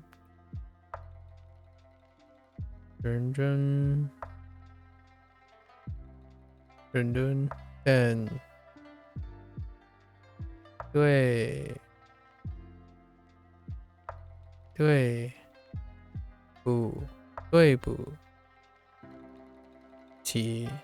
对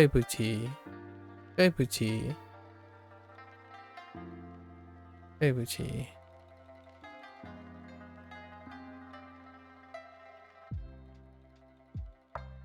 Taiwan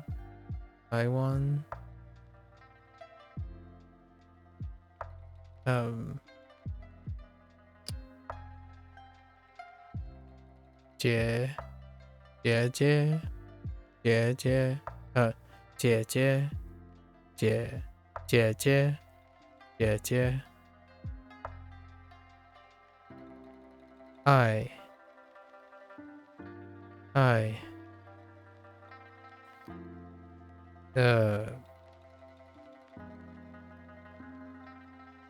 oh no is it like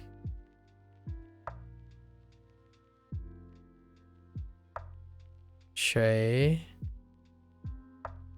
That's oh yeah it is neat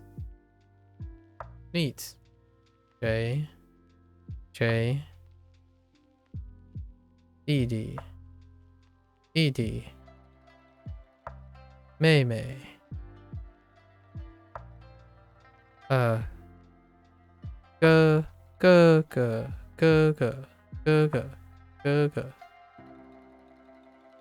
妹妹弟弟哥哥妈妈，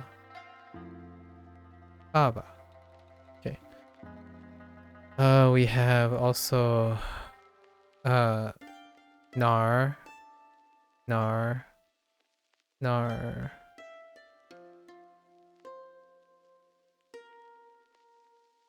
Then we have Zhao, Zheng, Bao, 老师，老师，老师，我们的，我们的，我们的家人，家人。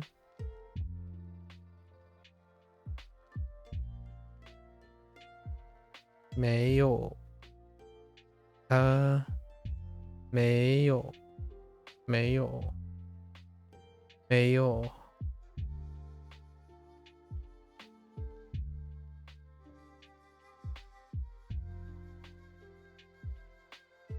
这个，这个，这个 ，and that's it. Hope I remember all. We did get everything except I in the long run, so I think I remember all these. Even the missing I, right? I was missing. So that's okay. And then we're still responsible for the Hanzi for Unit 8. So let's refresh. I totally screwed up Ma. I screwed up Ma. What else did I forget?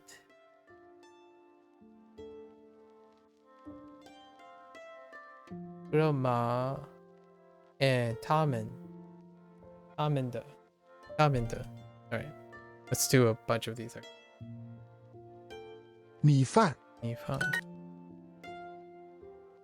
We try to unlock the top row. 饭馆， So now this is wrapping up all the way to the beginning for all the like reuse exercises. So they're gonna slowly fill in, I guess. Whenever we land on them. 米饭，老公， Read more. 饭馆 Is that some regional thing? Is that why you're telling me again? 中文，中文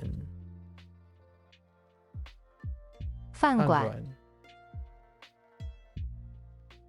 音乐，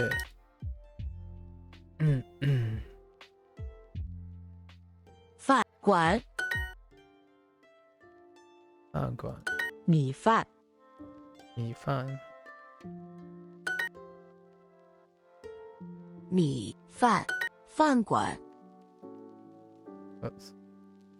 饭馆 Oh no. No, I think it's this. Heckin' Duolingo trying to trick 米饭，饭馆，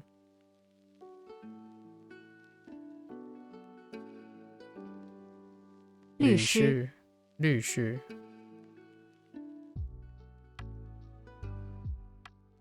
律师中文，中国，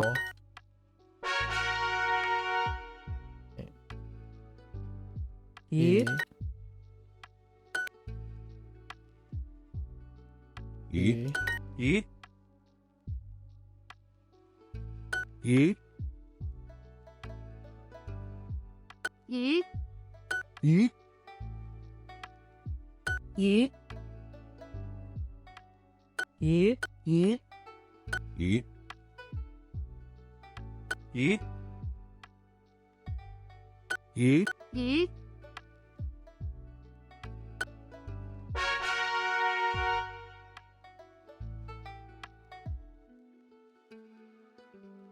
人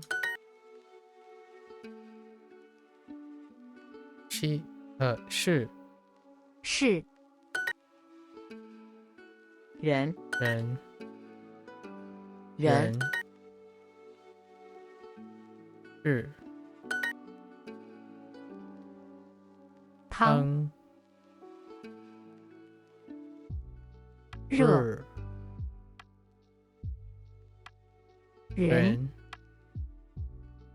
冰，冰是，人人人是人，人，茶，茶是，热，热汤，汤人，人是是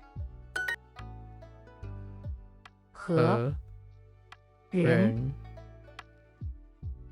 是，茶，茶冰，人人粥，粥人，我，我水，水是，是。And getting filled in. 米饭、吃饭吃饭，吃饭，米饭，咖啡，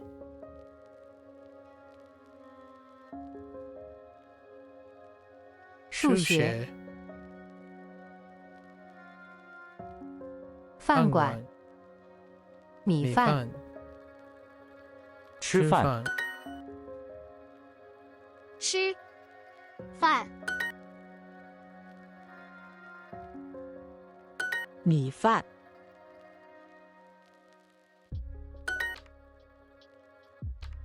米饭、吃饭、吃饭，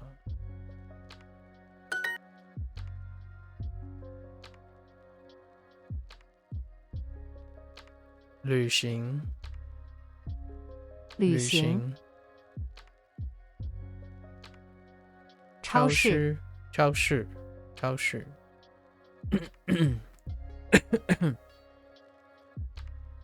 米饭，吃饭，饭馆， It's funny doing the exercise and nothing moves, but they're just filling in on the top. Okay. 是你你，是是你茶，你是人，水，是是你是热，粥，粥是你，汤，汤你冰，冰是我，茶，茶你是你你人，人我我是是冰，冰这是这是这是是这是是这是是美国国豆腐，水，是是这是这是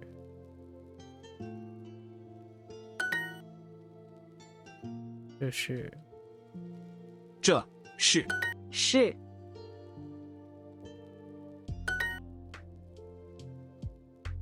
粥，美国是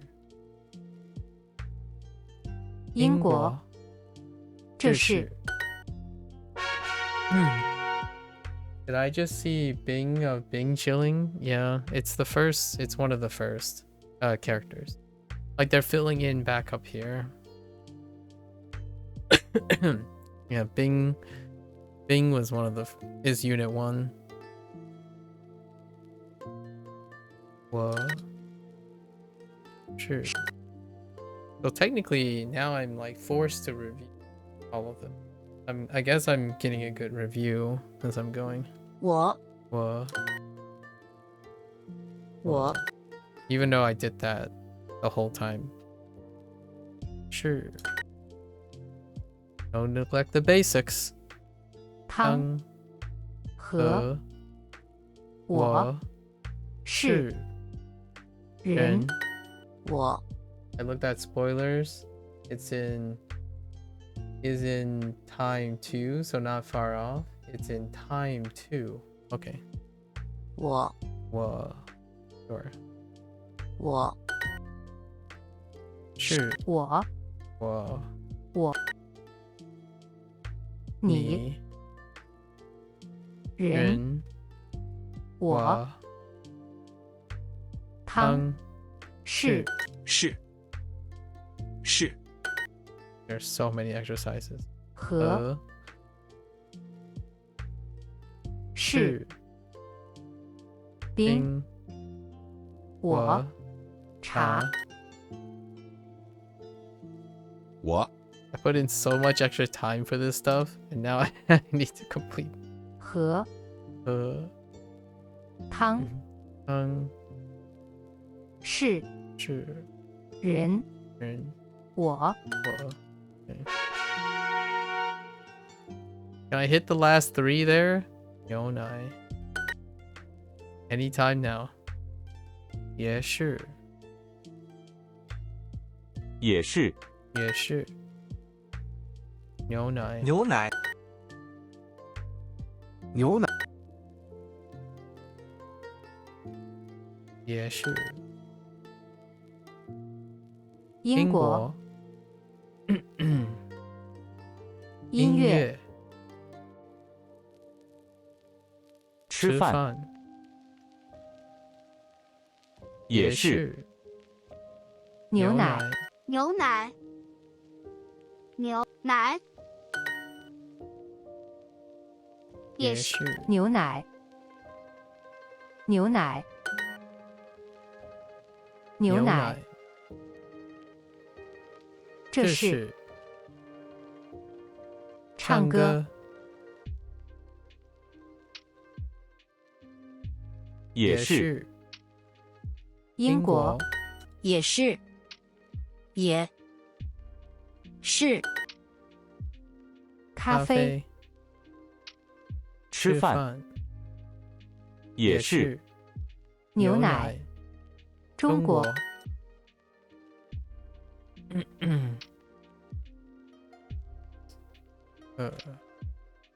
牛奶也是吃饭常常书店牛奶 No movement. Yeah, sure. 也是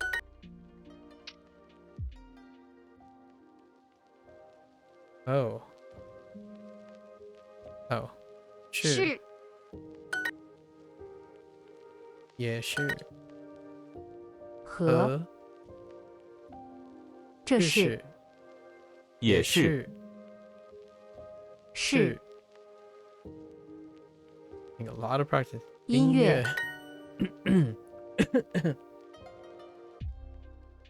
唱歌 is to sing or to sing a song. I don't know.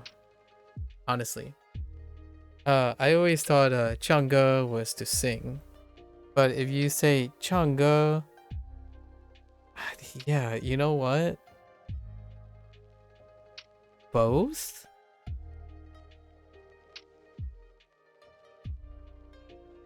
Both? Wow, that's a good point. 我喜欢唱歌。Yeah, you wouldn't say 我喜欢唱. Chang doesn't mean anything. Yeah, it's got an object. Yeah, that's interesting. That's a good question. 是 I don't know. 也是，是也是是是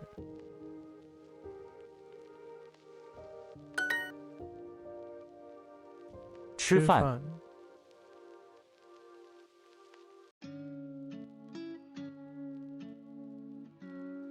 数学。数学。数学。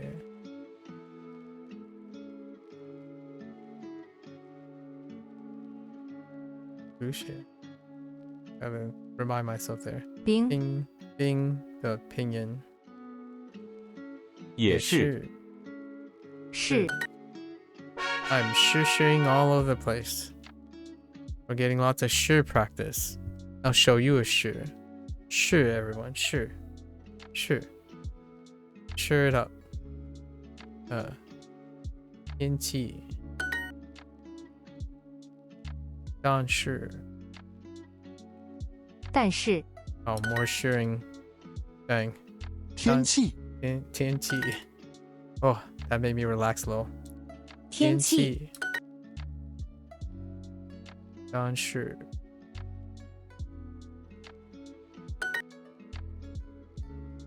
也是。但是后天天气客气。客气。Oh yeah, yeah. 客气。That's a good way to link them 天气 together. 天气。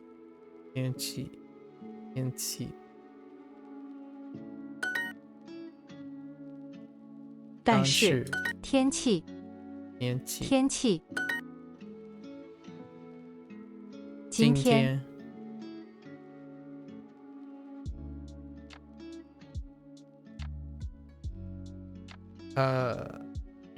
还是 Yeah. 还是 Oh, even more shing. Oh my gosh. 天气 Oh, and yeah, they're grouping them together now. They're starting to group all the sounds together intentionally, the way they usually do. 天气。但是但是。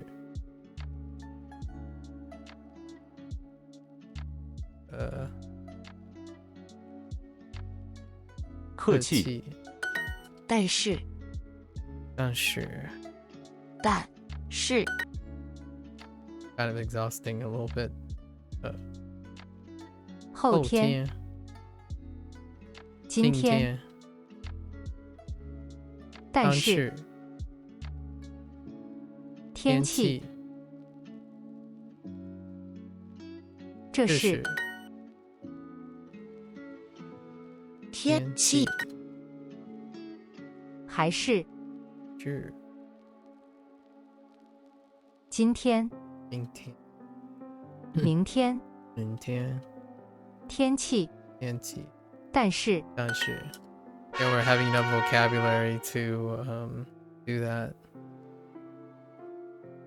还是明天明天明天还是还是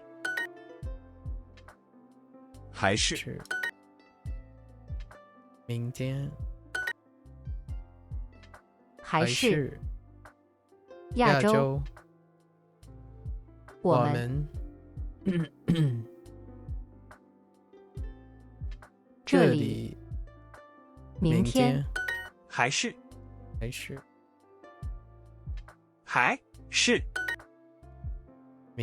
天还是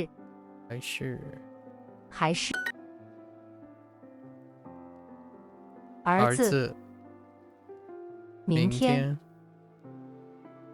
站台还是绿茶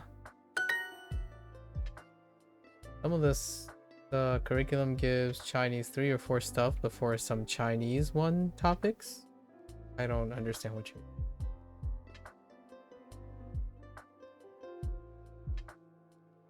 I don't understand what that means. 明天，明天。明天。 In a traditional university course, some gives Chinese 3 or 4 stuff. Stuff doesn't make any sense. I don't understand. I don't know what that means. 3 to 4 stuff before some Chinese 1 topics. That still doesn't make any sense to me. I don't know what that means. 3 to 4 what stuff? And 1 what topic? Do you mean like a category of things? So some people give the key grammar points from Chinese 1 are put off in Duolingo in favor of points from Chinese 3 to 4? Okay, I suppose. 明天。明天. I don't see anything in the chronological order of things that they introduce that wouldn't be the order that I would likely prioritize. So, it's probably the same for Japanese, where there are certain things. I think there are kind of a few actually, because I know how the JOPT is organized, but largely they're going for organic, like the use case as opposed to the curriculum case. Chinese has no order past. I mean, that doesn't matter what you just said. It doesn't matter that you just said like Chinese 1 is put off in favor of point. I don't think it has any point. Well, let's give points, right? Oh, or they don't give any points actually, really. But I guess the guidebook does give some point. But trying to think of them in the order that is prescribed, it's kind of irrelevant to me. 你呢? But sure, they give 3 or 4 points. So you're saying, yeah, some curriculums give 3 or 4 points before Duolingo gives 1. I guess that's what you're trying to say. Fair enough. 99.9% of the grammar points are kind of embedded in the words. I mean, yes and no, but fair enough. Abstraction. 你呢? I think that's more of a retrospection from someone who already knows what is embedded. 你呢? Nina. I am guilty of that as well. Nina. 你的. 你的.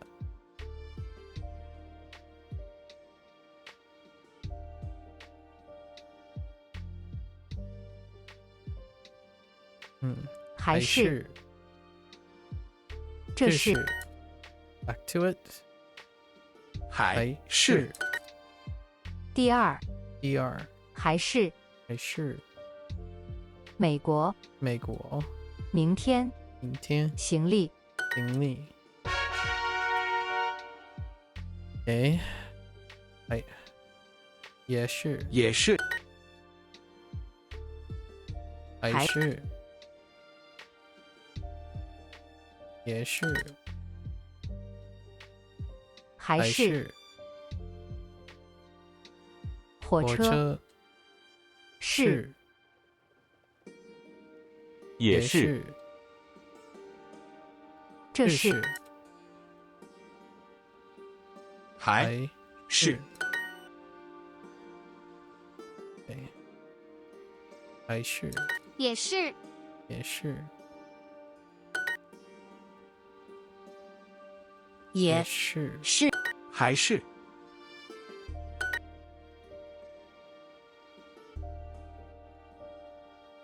这不是。是。哎。也是。是。还是。明天。Gap。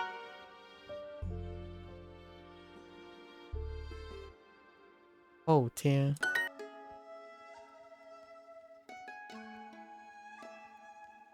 哦，生日。生日。生日 Oh damn. Oh, we're moving into the I think this is like unit 5 or something. 明天，后天， Oh damn. They're kind of jumping around a little, which is nice. 后天， No, maybe not. It might still be going in order. 生日后天生日日本 Yeah, I see what you did there. 不要飞机后天， Yeah. 后天，哦天，生日，后天后天医生女儿哦女儿生日美国生日，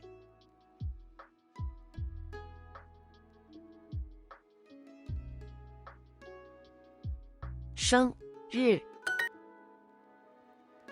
医生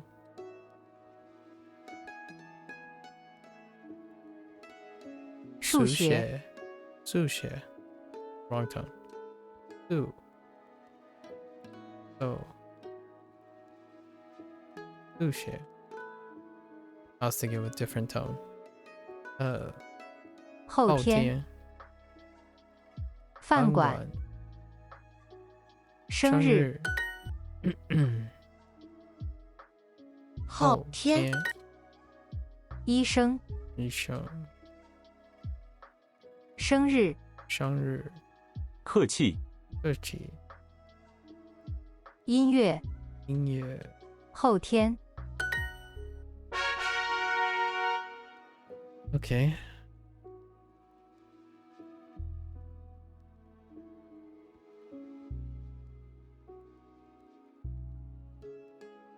中文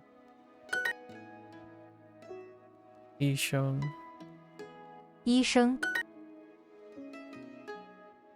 中文中国中文中文医生中文美国中国医生你呢中文一中文医生中文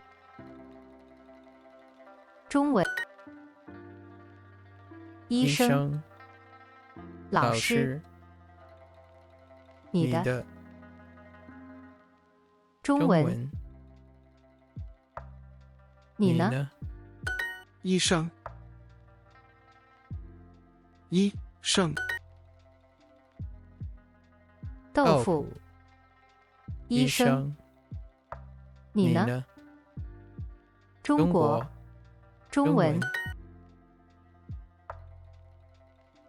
中文米饭咖啡中文医生这是大学生 No movement still 大学生 which one am I even writing?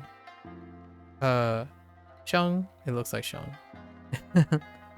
姓 It's not even highlighted.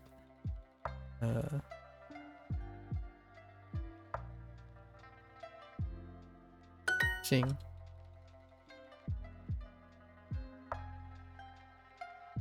姓 Oh, they kind of changed it up. Huh. This is a little different. A little bit.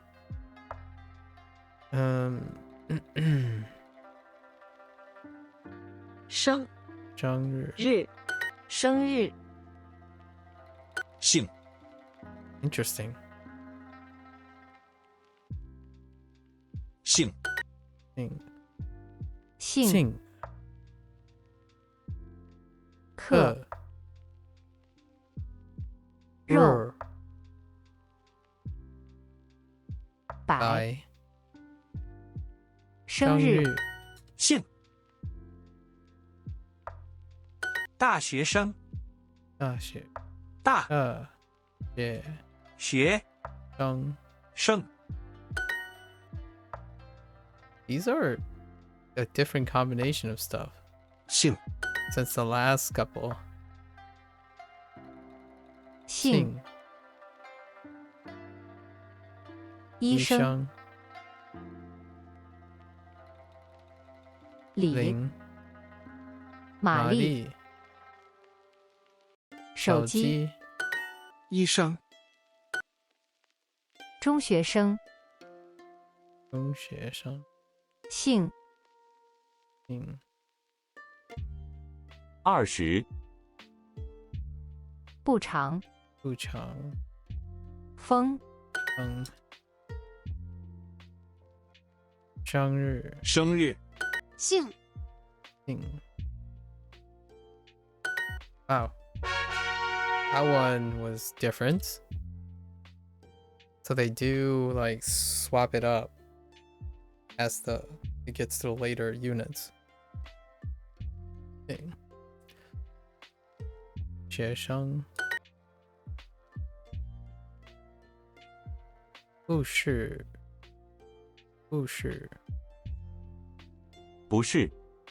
sorry, wrong tone on the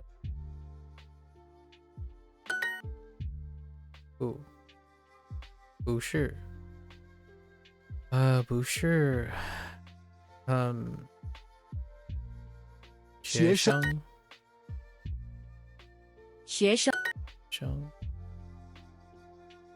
不是 Hey manifest 不是不是 wrong tone again 不是生日也是学生同学学生学生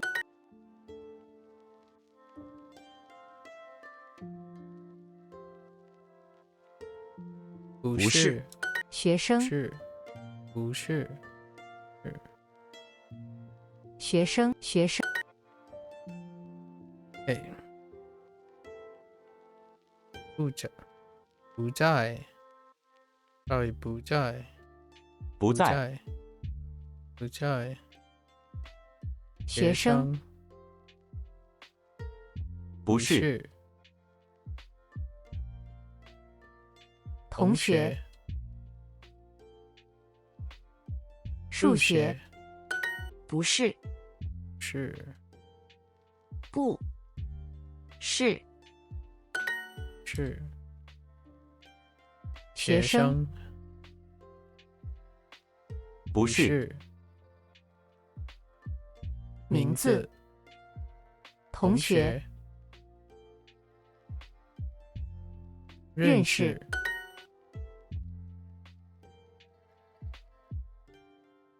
Oh, I see what you did there. 学学生不是是数学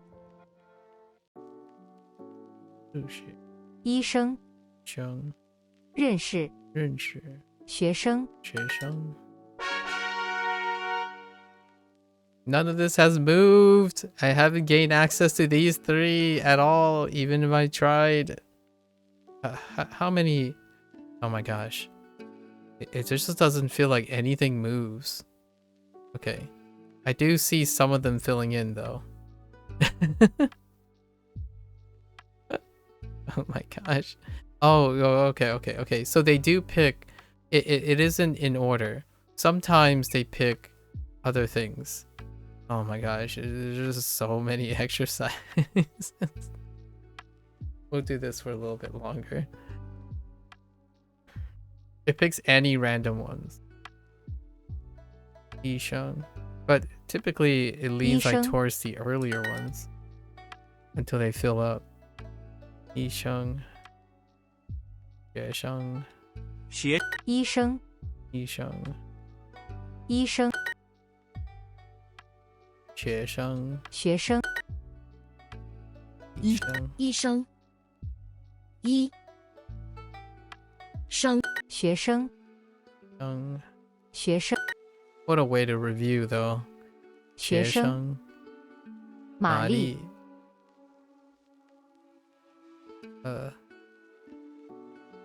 下雨名字医生学生 Do the previous golden ones lose some progress after a while? No. They are permanent. However, 4 days ago, I think it's been 4 days now. 4 days ago, they updated Hanzi with all the Japanese course stuff. So you know how the Japanese course stuff had an update before about when they say characters are being reused, and then they have like different reads and stuff. So in the Hanzi, in Hanzi, all the repeated uses had gotten extra listings, and all of the exercises now have Hanzi paired with Pinyin paired with English. Oh yeah, and they did you know did you find out that what the recent update was? The recent update was to correct the days of the month. So Tsuitachi is no longer Ichinichi. That's the only thing they fixed though. So they redid the days of a month. So all of the progress, like, they got extended. They added extra things for all the days of the months so far. That was the most recent update on the Japanese course. And in Hanzi, on the Chinese course, there weren't those exercises. So the exercises that Japanese has with the hiragana matching with the kanji, and then the kanji matching with the English, those exercises did not exist in the Chinese course.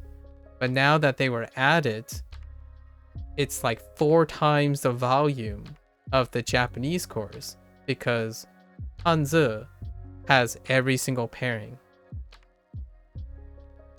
Oh, that's all? You think your main tree advanced a bit? Oh, I didn't have any advancement in my main tree at all. Yeah, no advancements. At least in my end. So maybe it's up past whatever section 3, unit 29. I saw no advancement. I saw fill-in back on the change for the last Japanese update for myself up to section 3, unit 29. Oh no, it's Mary Lee's mother and llama. Yeah. Yeah. Ma stuff joke. Mari. So in Hanzi though, it's 4 times the volume, because now every single Hanzi has a set of exercises for every single character. And then also, when a unit reuses those characters, as in any shape or form, they largely choose to re-add them in, which they themselves come with exercise. So it's like it became 4 times. I don't know how long it is, but I feel like it's become 2 to 3 times as long. And I put in a lot of time to do it without that. So now they do that. But I don't need to do it from now on. But that's where all my time went in the beginning, to review all the interactions of the characters. So now I don't need to do that. With the exception that I have to actually do those exercises to complete the sections. Not that it's This is purely optional, obviously. The Hanza section is purely optional.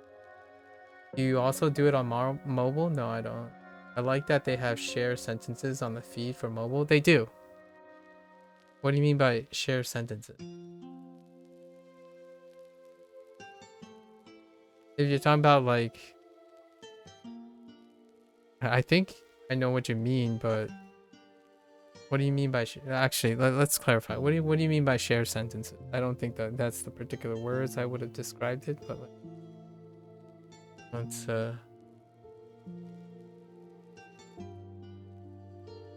I like that they have share sentences on the feed for mobile. Share sentence.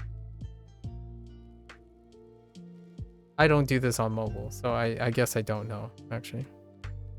学生，学生，学生，名字，名字，学生，李，医生，六， As far as I know, the updates between desktop and mobile is not that far apart that whatever you're talking about may be absent. So I'm 医 not 生， sure if this is something that I don't know. 医生，生， When you're doing the main tree, if you find that sentence funny, you can share it to your feed after answering it. Oh, okay. And you want to do that because you're keeping track of it or something?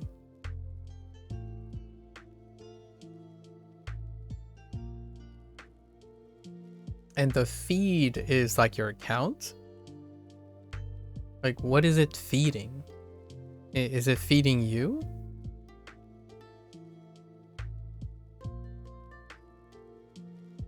«医生，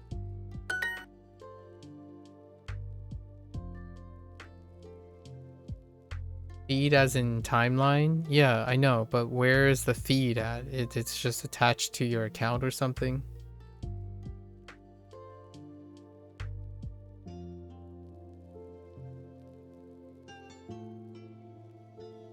Like, where is it displayed? Is it like the left of something? Or is it in front of your account UI? Or like, where is the feed? And then how long is the feed as well? I want to know how long the feed is.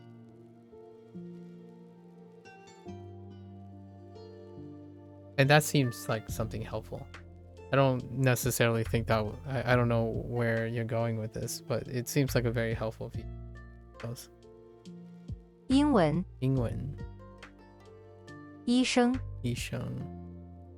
客厅， I didn't follow how we got to feed. What feed has to do with, he said.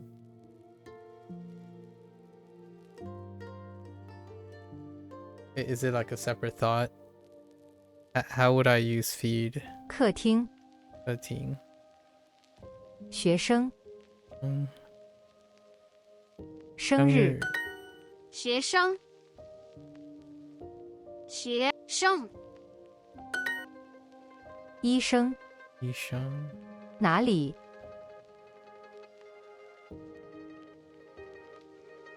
节， Yeah, desktop doesn't have that, but I'm not sure if I follow why you bring it up. 节，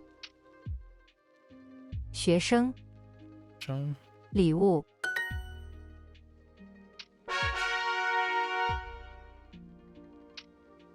Is that good enough? I think it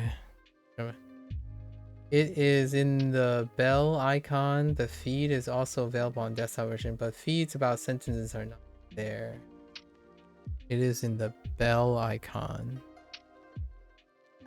The bell icon of somewhere.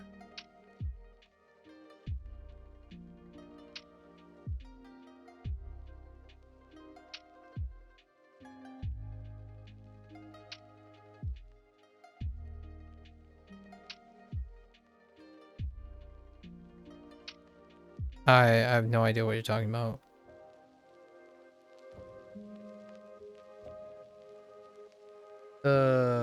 Ones which have celebrate on it.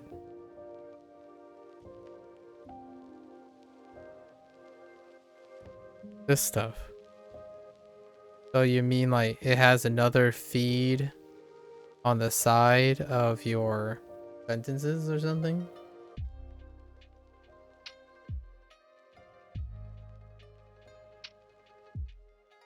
Or maybe it has like a stack list, but okay. I mean, all right. I don't know what the point is right now. I'm not quite sure where you're going with it. So it also included in the friends update. Okay, so it's like here with this, but there's nothing here. Okay, I got it. And you're just telling me this, right? Just because you want to? I don't know. I still don't, I don't understand why you're like,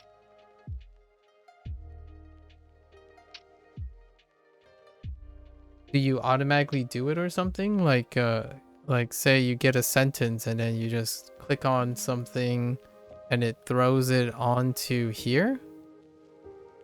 It's nothing actually, just for the laughs and gags. Oh, so like you have a set, like say you're in a lesson, right? You're in a lesson and then you click on, I don't know, something, and then it shares it with all your friends. Is that what you're saying? So like if you click on like a weird sentence, like, hey, this sentence is weird. And oh, okay, fair enough. That's interesting. I wonder why the desktop. That sounds like something kind of fun. Like what would be a good sentence to highlight? The jazz band is the worst. Or something. I don't know. Anything from the negative units are pretty funny, actually. Yeah. 不是，不是，还是，不是，也是。是。I need to ask, did you already do this? Did you already do the Chinese course? Can we are we, if I say something about a Chinese course, would you know? 也是。也是。Okay. So then you already know the update I'm talking about. 还是，还是。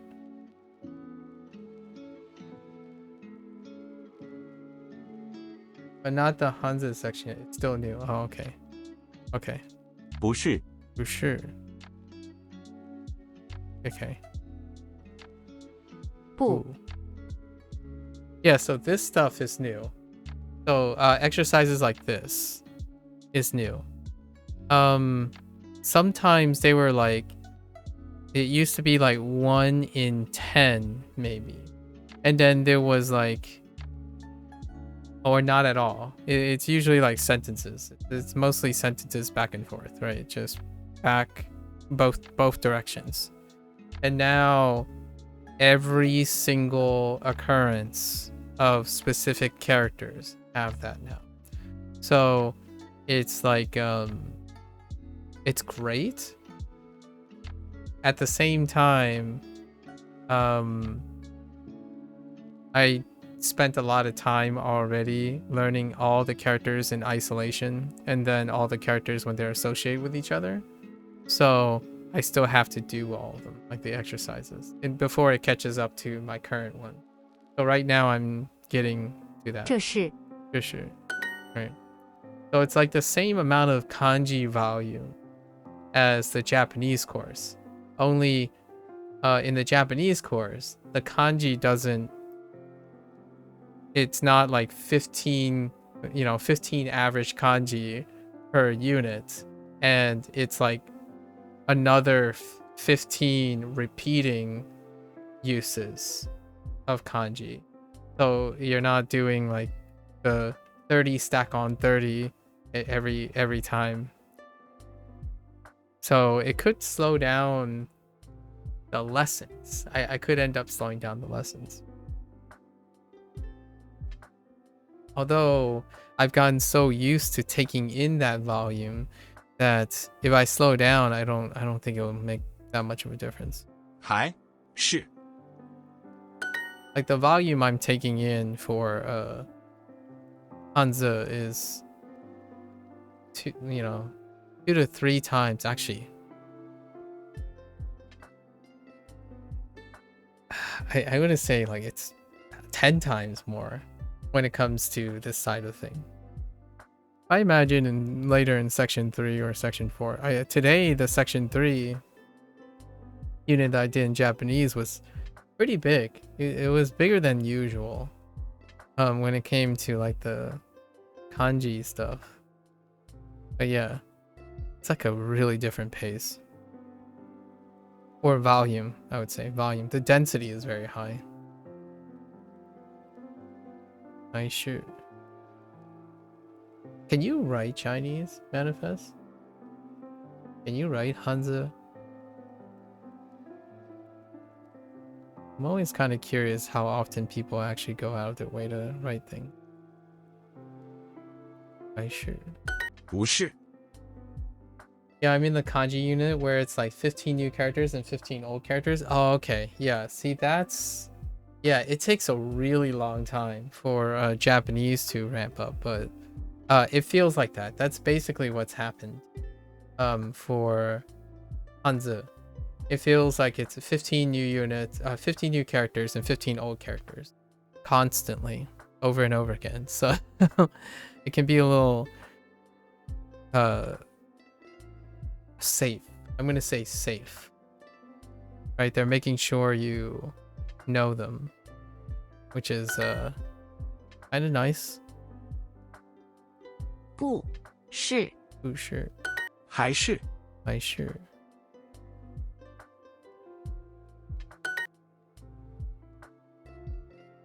不是，不是，不是，不是，这是这是，不对，对，还是不 Yeah, I'm trying to catch up. Pretty wild. But yeah, the section looks like this now. So I think it averages way beyond the volume right now.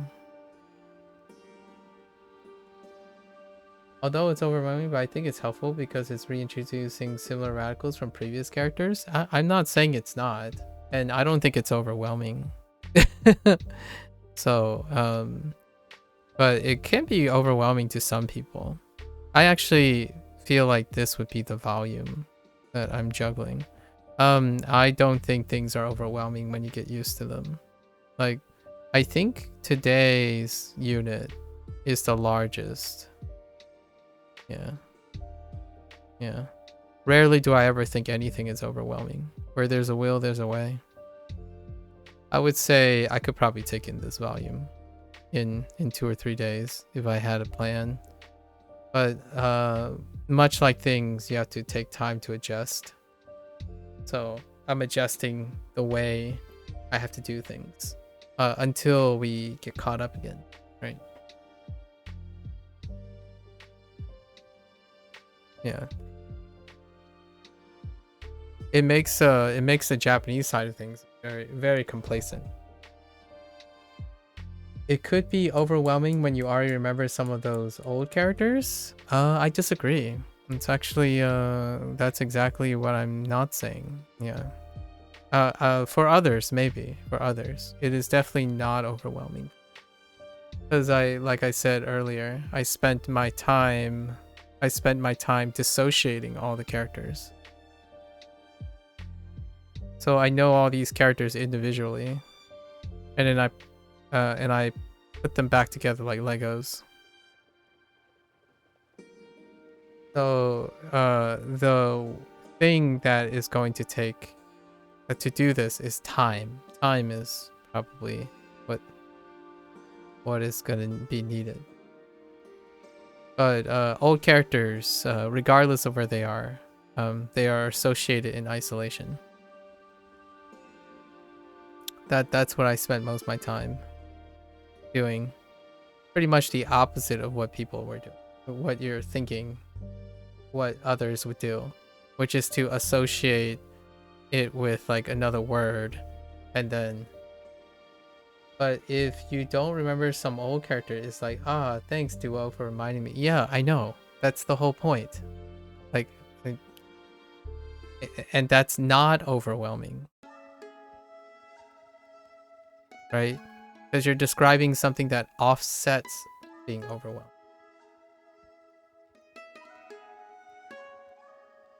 Or at least that's what I think you're trying to say. Like, it's not overwhelming because Duolingo is now gonna remind you of old characters that because that's what the kanji was like too. Although the kanji is a little bit different because it also introduces different reads, like onyomi and kunyomi. Meanwhile, in Hanzi, it's more like using the characters again, but largely not necessarily a different read, but a different utility. So I get what you're saying, I think.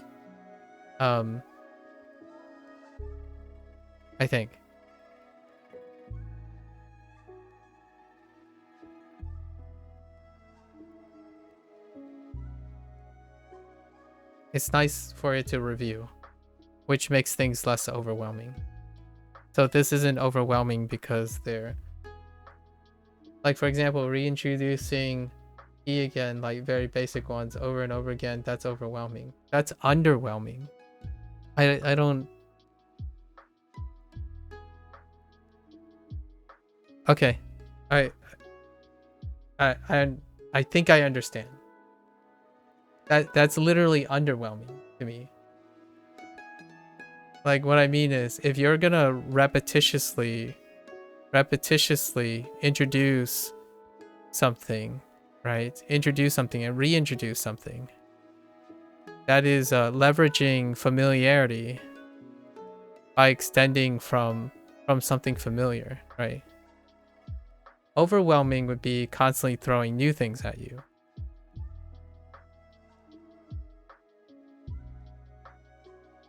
At least that's how I'm imagining it. So the way they're doing it is legitimately the thing that makes Duolingo underwhelming. Right? It makes it feel, at least in my opinion. I'm not saying we're not saying the same thing. I don't actually know we're saying the same. So the idea is like, they don't move very fast. They're not moving fast, right?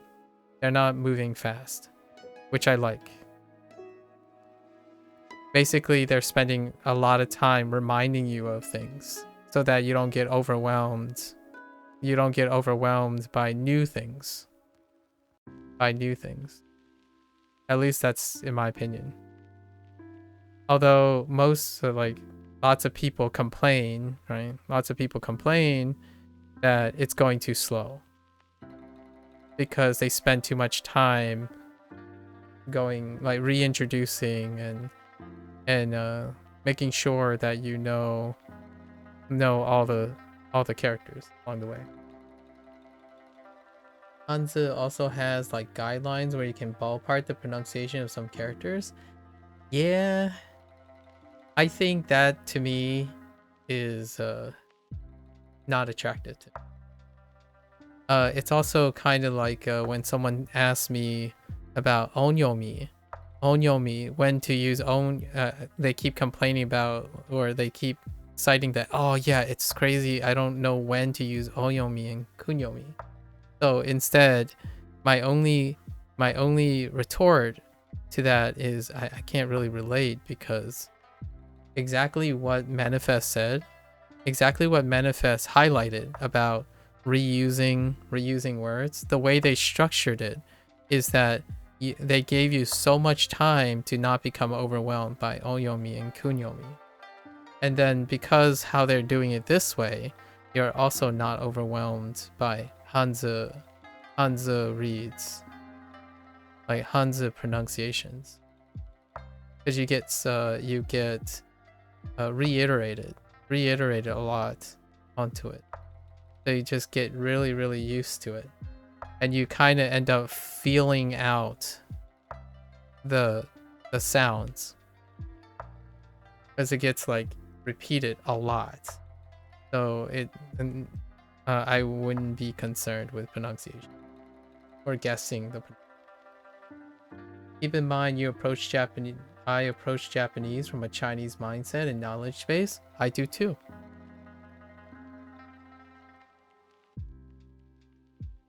I mean, keep in mind that we differ no matter what. Like, I don't. Let's just say that keep in mind that whatever you say, I also have a differing opinion. So, but I do approach it from a Chinese mindset too. You might be thinking, well, you mean an academic mindset.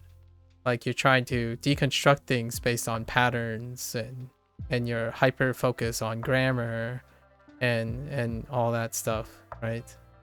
That we differ dramatically. So when you're talking about like pronunciation rules and whatnot, I don't see the difference between someone who hyper focuses on like Oyomi and Kunyomi and trying to find basic patterns and remembering how to pronounce these things. Right. At least in my opinion. So it's a neat fact, I guess, that Hanzi also has some guidelines where you can ballpark the pronunciation of some characters. I don't think that's something that I'm going to be interested in. Just sharing. I'm probably not interested in that. I think it's the same way that someone is telling me how to ballpark any pronunciation. I think if you engage in this kind of thing, you kind of fill it out anyways.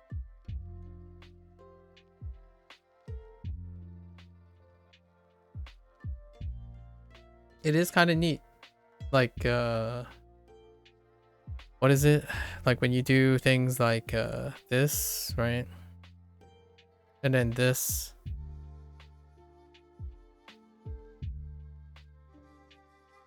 Like relationships between radicals modifying on top of another radical.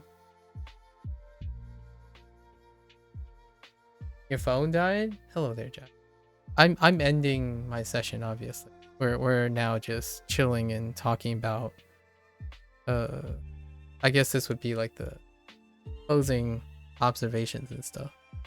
So I kind of like these things. You kind of learn these things. Yeah, I know. So I didn't get this yet. I don't know what this is yet. But we do have this, yeah. And I imagine there was already a this, yeah. Right. What other things we have? We have this.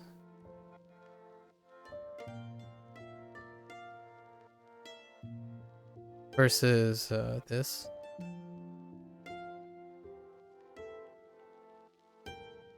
Right.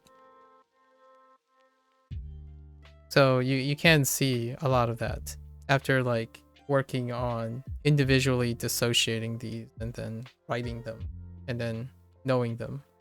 So over time you kind of develop that anyway.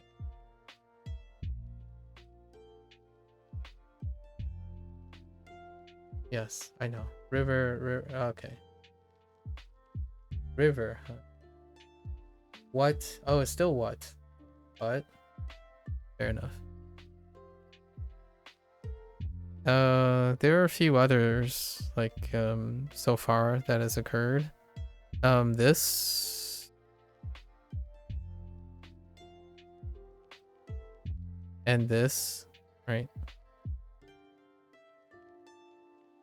Right, these two.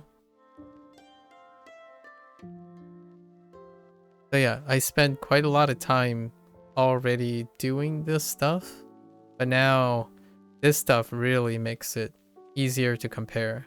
So I don't have to look anymore. I can just compare them to see if anything overlaps. And I actually think Duolingo does this on purpose, where they try to make it right. So it's kind of nice. Makes things more easily organized. I'm trying to think of other examples. Maybe all the tas, but tas are a little different. Oh, and you can notice like things like and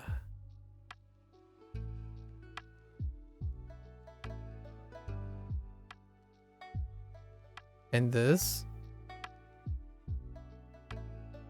right? You can notice things like this, the relationship between these. And what I mean by that is you can differentiate them. The way this is done, you can differentiate them.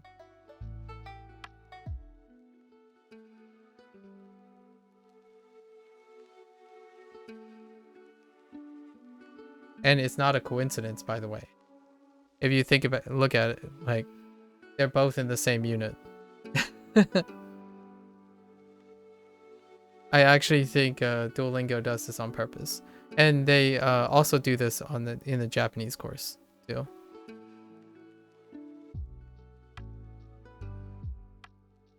It's heavy-handed. I do agree, though. Sometimes it feels like it's forcing it, but at the same time, I think it's wonderful for learning characters and figuring out those things. It's not a coincidence that both Ming and Ming are listed in the same place. First advice you got in Chinese was to not buy the Barnes and Noble dictionaries? Okay. That's awfully specific. Alright. Good enough, I suppose. I don't know what that I don't know what that means. Chinese English is by pinyin. Okay.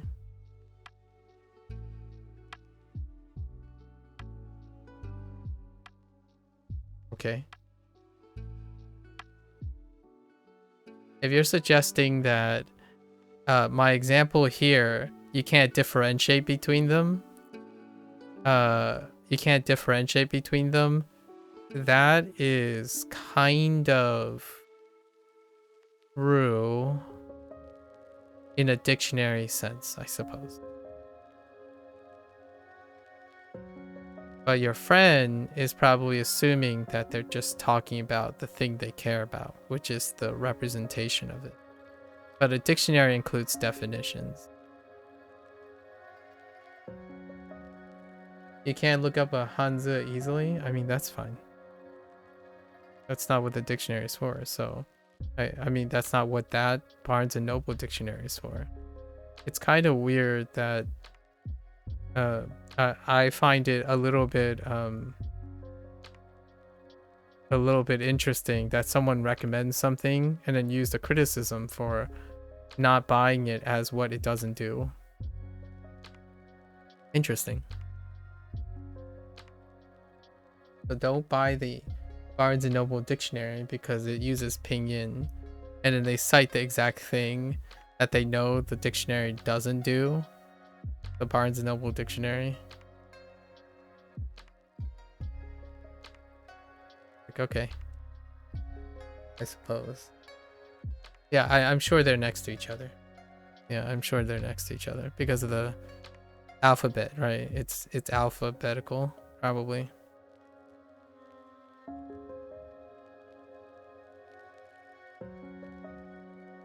Yeah. So if the dictionary doesn't have Hanzi, then you don't buy it for Hanzi. So your friend probably told you not to buy it because they want you to learn Hanzi. and not pinyin.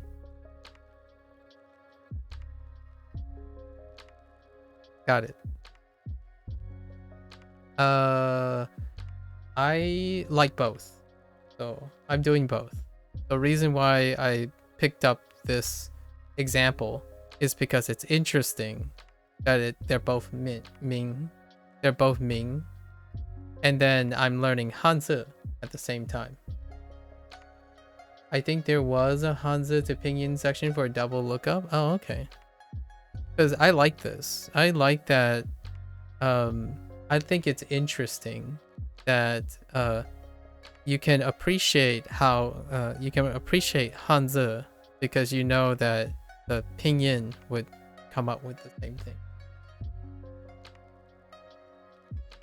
My experience with Duolingo has been an incredibly positive one, I think, for Chinese. I actually quite like how they laid out for Chinese. Traditional Chinese dictionaries just let you look up the Hanzi and write the pronunciation next to it with the definition. Write the pronunciation like in pinyin. So like the traditional, I guess the Chinese one, looks up the Hanzi, right? And then allows you to, and then the pinyin is next to it. Oh, Bopo Mofo. I don't know what that means. Is that another system of pronunciation?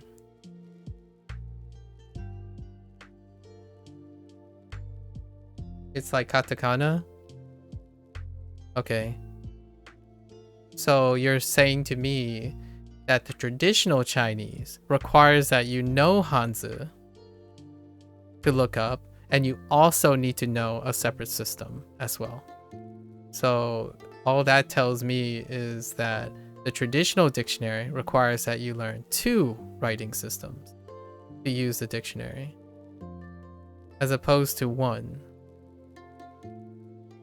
Because they chose to organize it by pinyin and then use whatever, I guess English. That's a different approach. Yeah. That's a pretty different approach. Sounds like 2 different types of dictionaries for 2 different types of purposes, or 2 different types of approaches for a common purpose, which is kind of neat. I don't know what this is. I probably maybe be interested in messing around with this in the future. Although that's like kind of saying one day I'll learn IPA, but we'll see.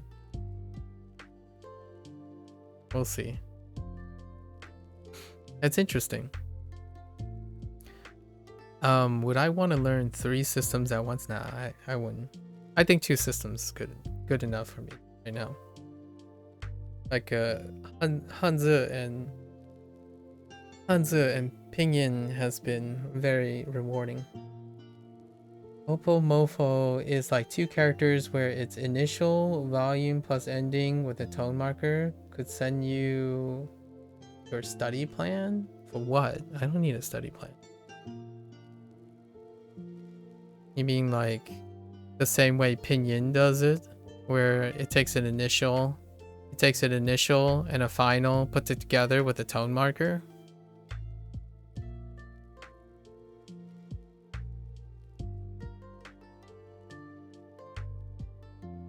But the characters aren't Roman, like not Roman. So not Roman. Jack, I thank you for the offer, but I make my own study plans, so fine. I have this under control. But I appreciate the offer.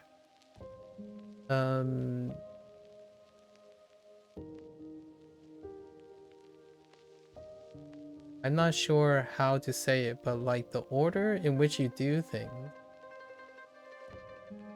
Yeah, I saw those. Yeah, I saw those characters.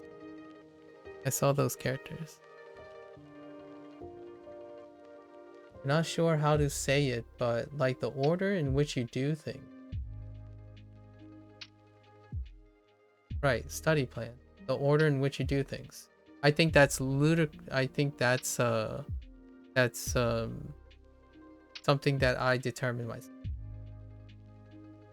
Unless you're suggesting the reason you asked, you could send me your study plans because you're suggesting there is order to the studying. Yeah, I saw those characters before. Yeah. No, I'm so confusing. Sorry. I'm asking you for yours so I can use it. Oh. Could you send me your Oh no, I totally ran. Okay. That is so my fault. That is definitely my fault. I completely misread your sentence. Could you send me your wait. Oh, like yeah. Could you send me yeah. I'm sorry. I totally messed up. My study plan. I don't have a written study plan. Interesting. Actually, Jack, were you learning Japanese? Where were you learning? Yeah, that's a good question. I don't have a study plan. No. I haven't had anyone ask me that.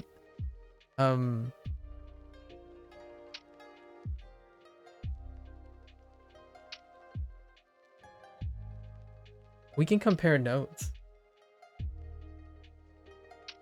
Yeah, I'm curious what kind of study plans you have now. You want to learn both like you, but I'm very beginner on both. Wait, are you learning Chinese right now, Jack?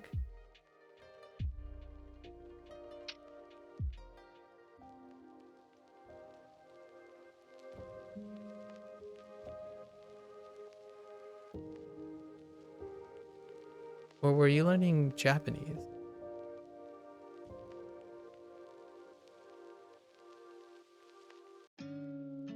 Chinese. Oh, that's interesting.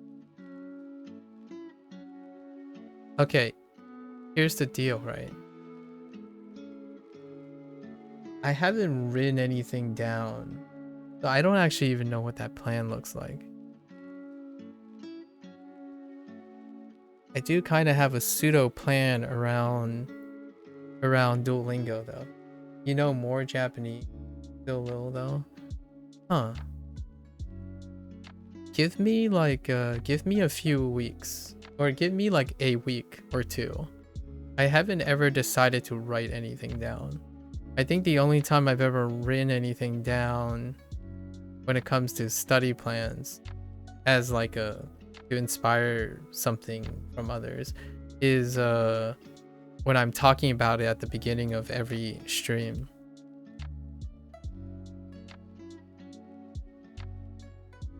Yeah, give me some time to think about it. I think you're the first one that ever asked. Up to this time, with all this time, I think you're the only person that ever asked. I haven't ever written any of this stuff down. Yeah, I'm sorry. I misread your statement. I was thinking maybe you had a study plan that worked differently or something, and I was kind of curious. What's your current study plan like, Jack? You're honored to be the first. I don't know. Usually when people ask other people for like study plans and advice, you know, they're like there's some super rich, successful person who like tells people that they have a secret life hack or something. You know, secret life hack. I think my study plan kind of is like kind of gross. Like grossly a lot of things to do. But I got something. Give me like a week. If you give me a week, I can write like for example, what my study plan, let's just do like a little bit of what I would write down. So right, I would frame it around Duolingo because that's what I'm doing, right? Duolingo, right? So it would be something like day 1, modestly, you would do 1 lesson set, right? 1 lesson set. That would be the introduction to the vocabulary. Then that vocabulary, if you can't remember, if you're unable to keep mental track, you would write down, like you can track it with Anki or something, right? You would write down, I'm just giving an example. So day 1, 1 lesson set, it gives you the introduction, right? Then you would write down, I don't write it down, I just mentally try to remember the stuff. So I would write it down. You can load it into Anki if you want. Someone's already actually doing this. XD does this for Japanese, where they would write down manually. You want to manually put through the effort of writing down whatever it is that is new in the first lesson set, and you load it into Anki or something, or flashcard, or a journal or something. Some people write in journals, some people load it on Anki, etc. And then, right, the next day, after you rest, you do a recall session. This is when you try to remember something without any aid, right? This is what I do at the beginning of every stream session, right? You remember exactly what happened in your first day. And your goal is, if you wrote down, say, 20 things, you're hoping that your recall session is at least 90% of that, is where I cut off. So you would remember 18 of those 20 things. That's where your ballpark is. If you can maintain a certain average by measuring this point every single day, then you're maintaining an average, and you get to choose what your average is. My average is 90%. You can choose lower, say like if you remember 15 things every time something new comes up. So that's kind of the recall. Then you go into day 2, and day 2 is the second lesson set, which will be completely review as well. It will be a review because that's how they're designed for Japanese and Chinese. It will be another review set. So it'll be the same thing, only this time you make note, a mental note of everything you didn't remember. Everything you didn't remember. And now you already have your Anki flashcards, or your journal that list all the things you've written from day 1, because they're the same. The pools are the same in Duolingo between the first set and the second set. So when you don't know those things, you make a mental note of those things, and then in the evening you write them again or use your Anki deck to refresh them. Then on the 3rd day, you're going to do another recall. And this time you hope to reach 90% or whichever percent you have. I do all of this every single day. Like, this is just a rough sketch of it. So I try to hit 90% again. And then on day 3, what Duolingo does is personalized practice and a smaller half set of review, and then the trophy, which should give you another review of those things. And during these sets, you also make notes again to see in your Anki deck or your set to see if you have anything missing. And then you move on. Then when you move on from this set every 3 days, every 2 weeks, sometimes I say 1 week, I would say conservatively, after 1 week of not going over this review, this set, you go over it. You do another recall session outside of Duolingo, and then use your Anki deck and your journal to figure out which ones are weak. And then you repeat again for a 3-day cycle if you need to. But generally, you'll probably find that 1 week later, you'll probably still remember most of the stuff. Because as you're going in Duolingo, when you move from one unit to the next unit, when you move 1 unit to the next unit, they hold on to the previous unit for another 3 days. At least 3 to 4 days based on this cycle. So if you're using 3 days to pass a unit, the next unit will likely have things from the previous unit. So this is the scaffold that I built in the first month. Now I'm doing a little bit something more complicated than this. I'm doing a recall of the unit that I'm currently at and the previous unit. So the unit before it as well. And I have it staggered on a 3-day schedule. So when the previous unit reaches day 3, the current unit is on day 2. So then it staggers over and over again. And that's kind of what I'm doing. And then once after a week's period, every 25 days, which is 4 weeks apart, I review everything within the 25 days. Starting with the oldest stuff to the newest stuff. And then I repeated that every 25 days. And most recently, I did a 100-day review, which is the 100 days of all 4 sets of 25 days. And that's how I started retaining the stuff that I see. So that's kind of like I need to put this all on a piece of paper or something. I haven't actually had time to go over this.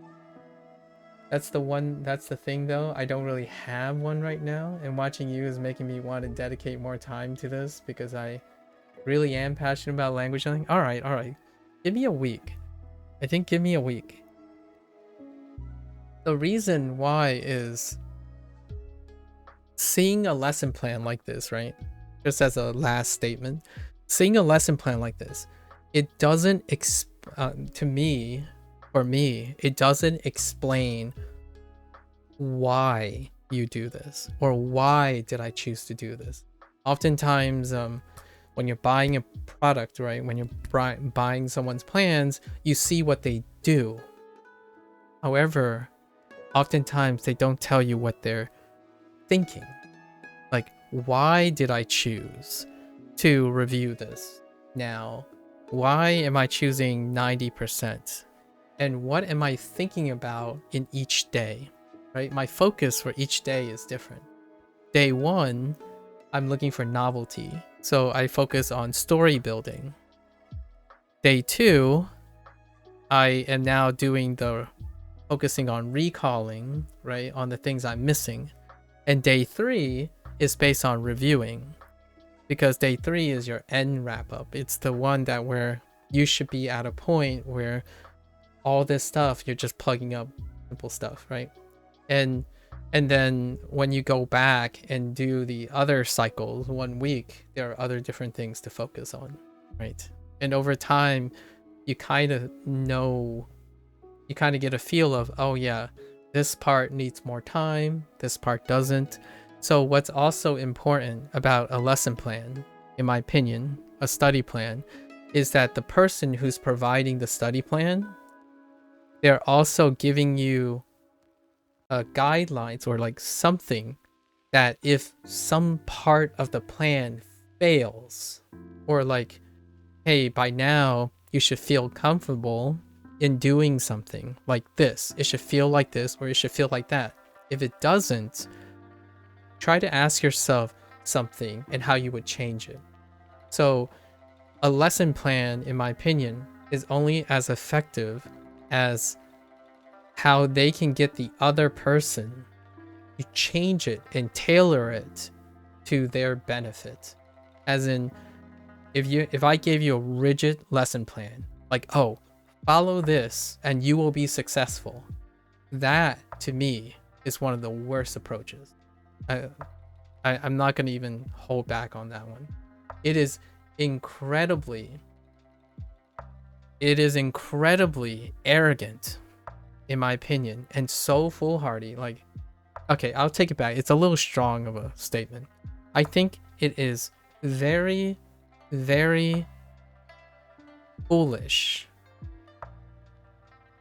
and foolhardy to think that you can sell a product that has no wiggle room and expect that you won't have customers or people who trust you, that it fails completely. If you run a business, then what it happens is like, okay, my product didn't work for you. That's your fault. You must have used my product incorrectly. And I don't like that. So in that way, it's a little bit scary when someone asks me for something, right? So I will probably, I need a week, and give me like, I'll write like comments in between, because following a plan blindly because someone's like, trust me bro, kind of thing, it's not like, it's something that I would feel really uncomfortable. So the thing I described here, yours should end up looking something different. It should have different times, different thresholds, different requirements. Hello there. Diady Gaming. Hello. We're wrapping up here. I hope you're doing well. So the idea is, I think I didn't ever write a lesson plan because it's kind of changing all the time. So hopefully that's a fun challenge, Jack. Your question, in my opinion, raises a fun challenge. Just call you Jed? I see. Welcome back, Marco. So I will probably try to do something like that, since you asked, right? When people request things, I'm genuinely try and do them. I don't think I've ever had anyone ask, so I haven't done anything like that before. And I think the goal is to write something like this, but most of the content is going to be, okay, how do you evaluate Indonesia? Hello Indonesia. How you're gonna evaluate and tweak the thing. Yeah, I definitely don't have much time as you every day for work. Yeah, because of work, basically. But hopefully I could mold it into something that works for you. Exactly. So that's kind of my concern. The first idea is to find something that you can tweak without you knowing, or without me knowing how much time you have, right? So I'm not like your coach or anything. So the best effect, in my opinion, most of the effective methods are the ones where you give the person the insight to use something to tailor it to their own preference. Otherwise, it'd be like having a advisor who knows a lot about your life or what your time schedule is, and that can be a little like personal and scary as well. So I don't know you personally, so this is kind of what I'm doing right now. So I'll probably give an example of what I'm doing now and talk about how it changed, and then provide how I would slowly change the lesson plan as they're going, to give you an idea of what you could do and how you would change it over time. I think the way to figure out if something is working over time is probably one of the more important things. I structured my thing like this because it tells me where things are falling apart, like where things are gonna fall behind and stuff. And the nice thing about modular setups like this is you can drop a day, you can add a day. Like you're trying to stagger it so that if you have more free time, you can adjust it. If you have less free time, you can reduce it back and forth. So naturally, when I fall behind, which I have, right? Like all this, right? The new update and stuff, all this stuff, technically I've fallen behind. So now I'm readjusting. And it takes not too long. It takes like overnight to adjust to a new update, right? So that's probably why I feel I don't have a lesson plan, but I do have a plan. There is something I can write down. And give me a week. Yep. I think a week is good. Or reveal something. Thanks, Jed. Thanks for the support. All right, folks. That's a wrap. It's a great question. I don't know how I'm gonna slowly catch up to this, but we'll work on it. Yeah, thanks for asking. Okay, so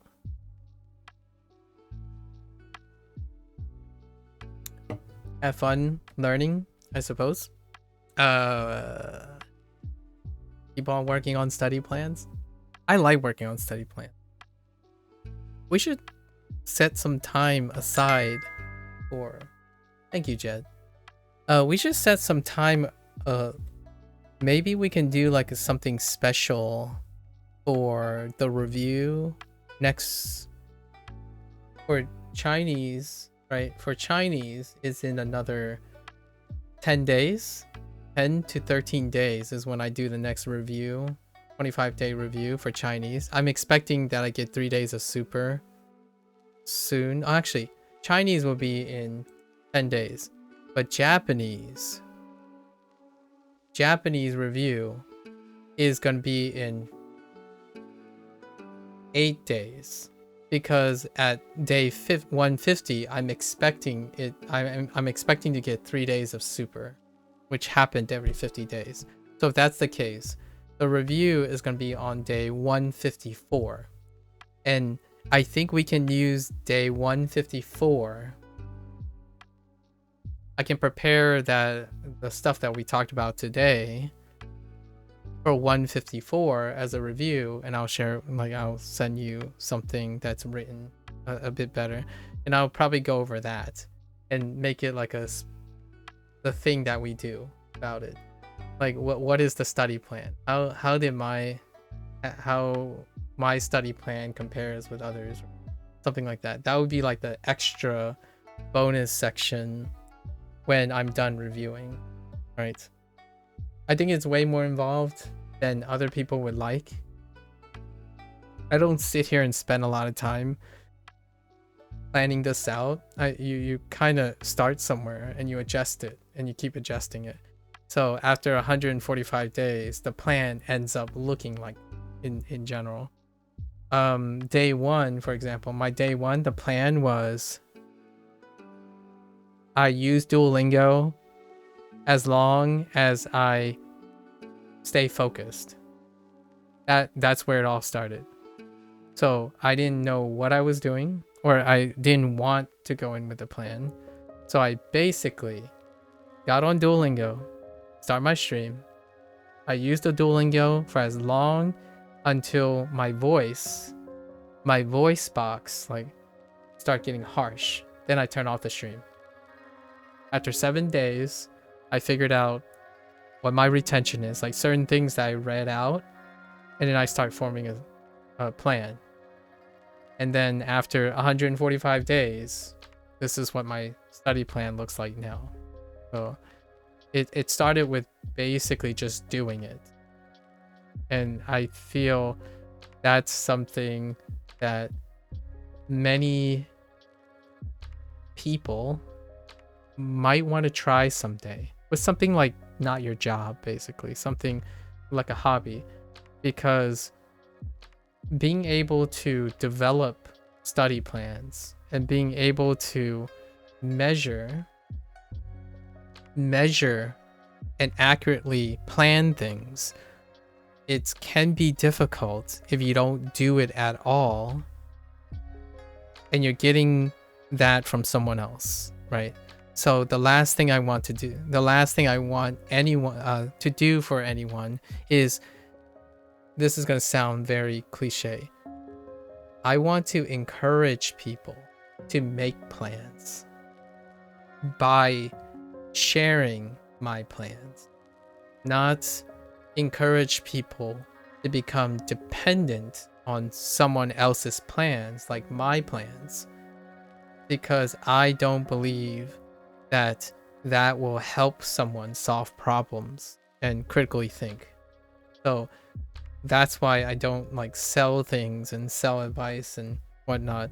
I think with enough inspiration and interaction with people, like for language speaking, for example, when you interact with a native speaker, or when you interact with someone, if the human that is learning has the capacity to, when they practice a lot of solving problems and critical thinking, they themselves will be able to learn and extract information efficiently over time because their experience at doing so. It is nice to have a foundation by taking like something that works, but the idea is that when you see something that works, you know it will work for you and you know how to make it better for yourself. And I think most people stop at what is the best. They type up what is the best method. They look at it and they just stick to it. If it doesn't work, well, it's not their fault. It's the person who made the method's fault. Really, in the end, it's both. Both the person who's using it, who's short-sighted and unable to adapt and synthesize the information, and also the person who's making empty promises, right? The person you're buying into is also partially responsible for making guarantees that doesn't come through. So that's kind of the thing, right? That would be the ending message, I guess, for today. So I'm gonna say 5 days plus 3, so 8 days from now I'll probably have something prepared. It's a great challenge. I haven't done it before, and thank you for asking. I think it's cool. It might sound like some crazy technical thing, but that's the fun of it. I don't think I've ever written anything down yet, so we'll see. I kind of want to stream though. I've never done it before, and I'm kind of insecure about your voice. Yeah, that can be tough. Do you ever chat with people? I would send it to you, probably. Jack. I will post it on a PDF or something, and maybe I'll post it in the Discord. I'll post it in the Discord, for anyone who's in, right? And I'll send you one in Discord, and then we'll talk about it on stream in another 8 days. I'll do both. I think it's a fun project, a fun project on top of things.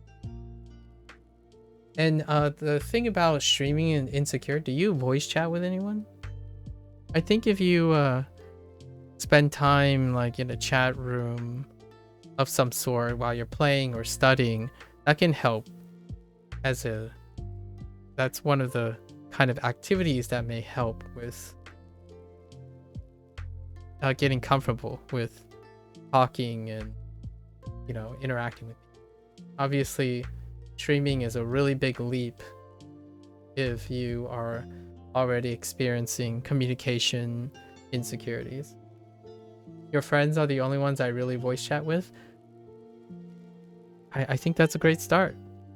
One mindset that might be helpful is you can treat it like you're talking to your friends, right?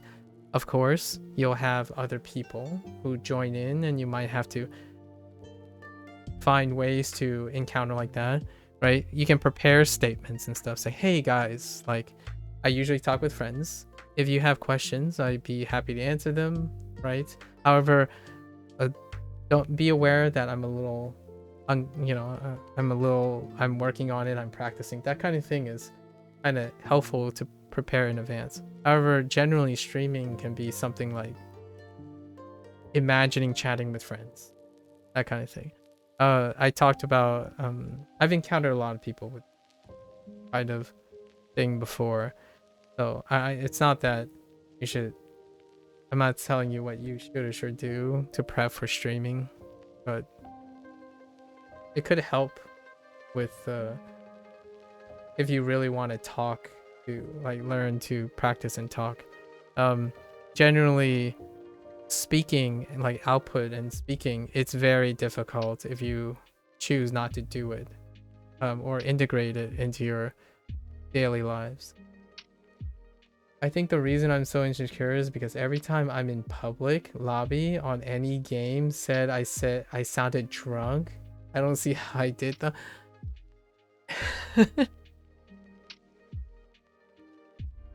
You could play it up. There's a thing to play it up. I think what I could say about that is, if you are able to find someone who says you don't sound like you're drunk, or you sound perfectly pleasant, I think that can alleviate a lot of things. You're only 18, I can't even drink. Oh, that's understandable. So what I mean by that is you're gonna need more other feedback. I don't think you always, I find it really hard to believe that everyone's gonna think that you sound drunk, but that can confidence get. Well, I'm thinking of this like funny thing where like, don't worry guys, I know that I sound drunk, but guess what? I'm the most sober person who can sound drunk, or something like that. Like what I mean is, you can turn something that might seem like a negative thing into a positive thing if you can get creative about it, right? Like, it doesn't have to be a place of negativity. Like, yo man, you always sound drunk. It's like, yeah, I'm drunk on life, my man. Get on my level, bruh. If you were drunk on life, you would sound like me too. At least that's kind of how I would like spin it or something. If someone came up to me and said like, man, did you have too many or something? Why are you slurring all your words? It's like, I'm slurring my words? Oh wow, I guess I'll slur away, man. Like, what do you do on your off time? Why aren't you slurring your words? This is pretty cool. Let's do it together. Something like that. Where you like combat your insecurities by embracing it in a creative way. It's not to say that you shouldn't. It's an excuse for possibly like not being articulate or anything. But oftentimes, if something is stopping you from speaking, the speaking thing will not go away without practice, right?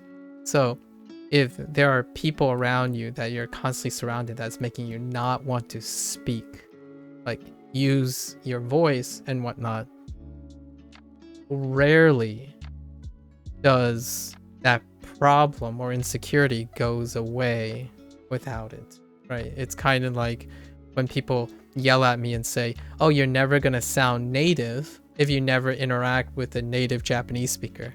And I know that's true, right? If I never consume native content, I wouldn't know what native content sounds like.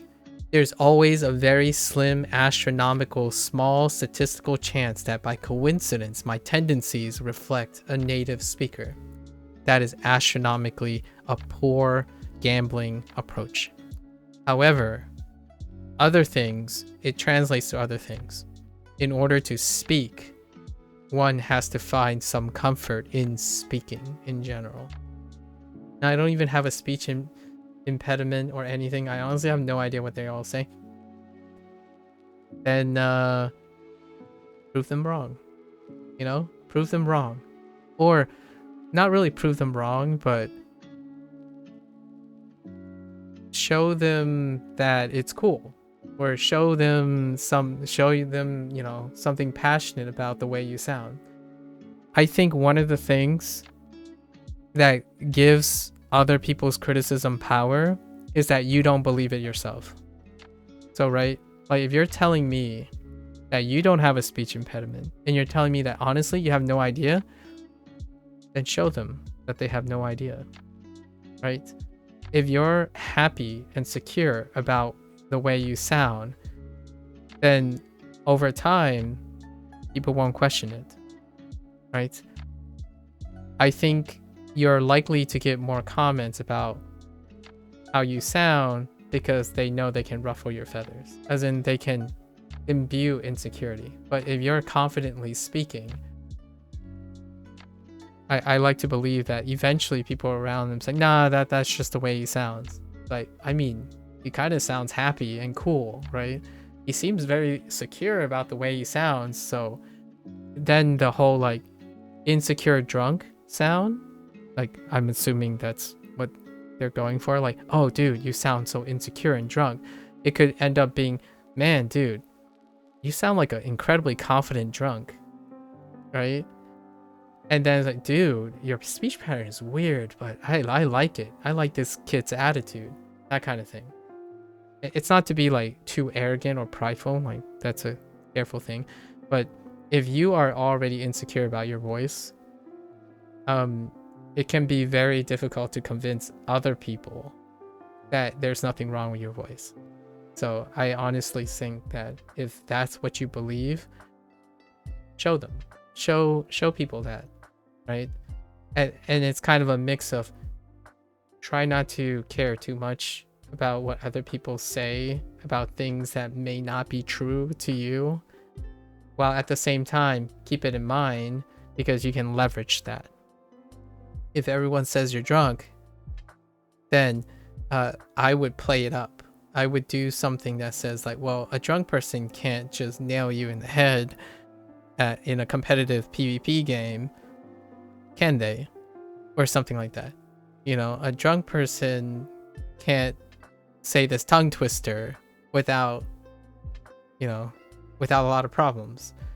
There are many ways to like kind of demonstrate that your speech is great, right? And then, in my opinion, what that does is it enables you to speak more often. And when you speak more often, honestly, you probably don't even realize over time, and people would just stop saying it. For real, though. Speech is something very special. So, at least these are ideas, but you can always turn people's insults into something useful, in my opinion. I think for every criticism and jab that someone took at me for using Duolingo, it only makes me more creative and work harder in trying to continue using Duolingo and making it work with other things, right? So everyone keeps saying like, oh yeah, you can't only use Duolingo to become fluent in a language. It's like, I agree. That's why I didn't. And say, oh, well, all right then. And they walk away. That's so if you do sound drunk, maybe you do. And you can do something about it.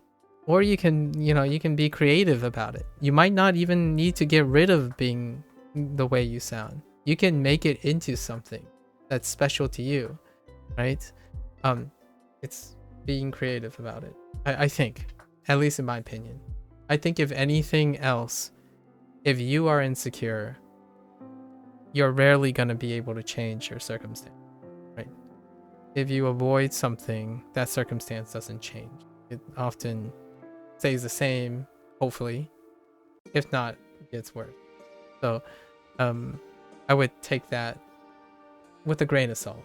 Like, for me, I actually enjoy Duolingo more and more because more and more people keep finding it like their goal to deter me from using Duolingo but all they're doing, in my opinion, is offering me great ideas. That's it. Every criticism they have, that's great. I'll use it. I'll use the criticism and I'll address those criticisms. And then I'll continue using Duolingo. So when someone said in the beginning, like the first week, it's like, dude, Duolingo doesn't teach grammar. I know. So I went to go and find a grammar source. And then someone said like, dude, Duolingo doesn't have native speakers. And I know. Now I listen to vlogs and podcasts. Like, dude, Duolingo never challenges you with low comprehension. Like, okay, great readers, anime. Let's talk about anime, right? And it's like, dude, you like talk English all the time. Like, when are you gonna talk Japanese and stuff? It's like, when I choose to. Like, right now, I choose to use English because not everyone likes to learn Japanese, right? That is the rebuttal. Like, the rebuttal is, if you think I choose to only speak Japanese, who do you think would only be interested? People who are only interested in Japanese. But that's not me. I'm not only interested in Japanese. I'm interested in language learning. That's not the same as interested in only Japanese. And English is fantastic for that. Like, well, everyone knows English and does that. It's like, exactly. Everyone knows English. Like, these are not words that I would use, but generally speaking, people would say like, everyone does this. Everyone don't do this. No one does this. So what you end up is you learned to practice how to address your criticisms, right? Hey, you're learning kanji at like 1 kanji every 3 days. I'm learning 30 kanji at every 3 days. It's like, that's great. What's your goal, by the way? And they would say like, oh, you know, I want to learn all 2,000 kanji in 1 year. It's like, that's fantastic. I don't have a kanji goal. If I learn 2,000 kanji in 10 years, I'm okay. So is that okay for you? Like, well, yeah, if your goal is 10 years, it's like, oh, okay. Then, are we good? Are we square? Because my goals are different than your goals, right? So then it wouldn't be so awkward, right? That kind of thing. I think that's how to solve problems. You used to think that I had it bad, that I was born speaking English, but I feel that it's kind of good considering the vast amount of resources in your language. That's a great way to look at it. Oftentimes, I would say, like, I would go a little bit further.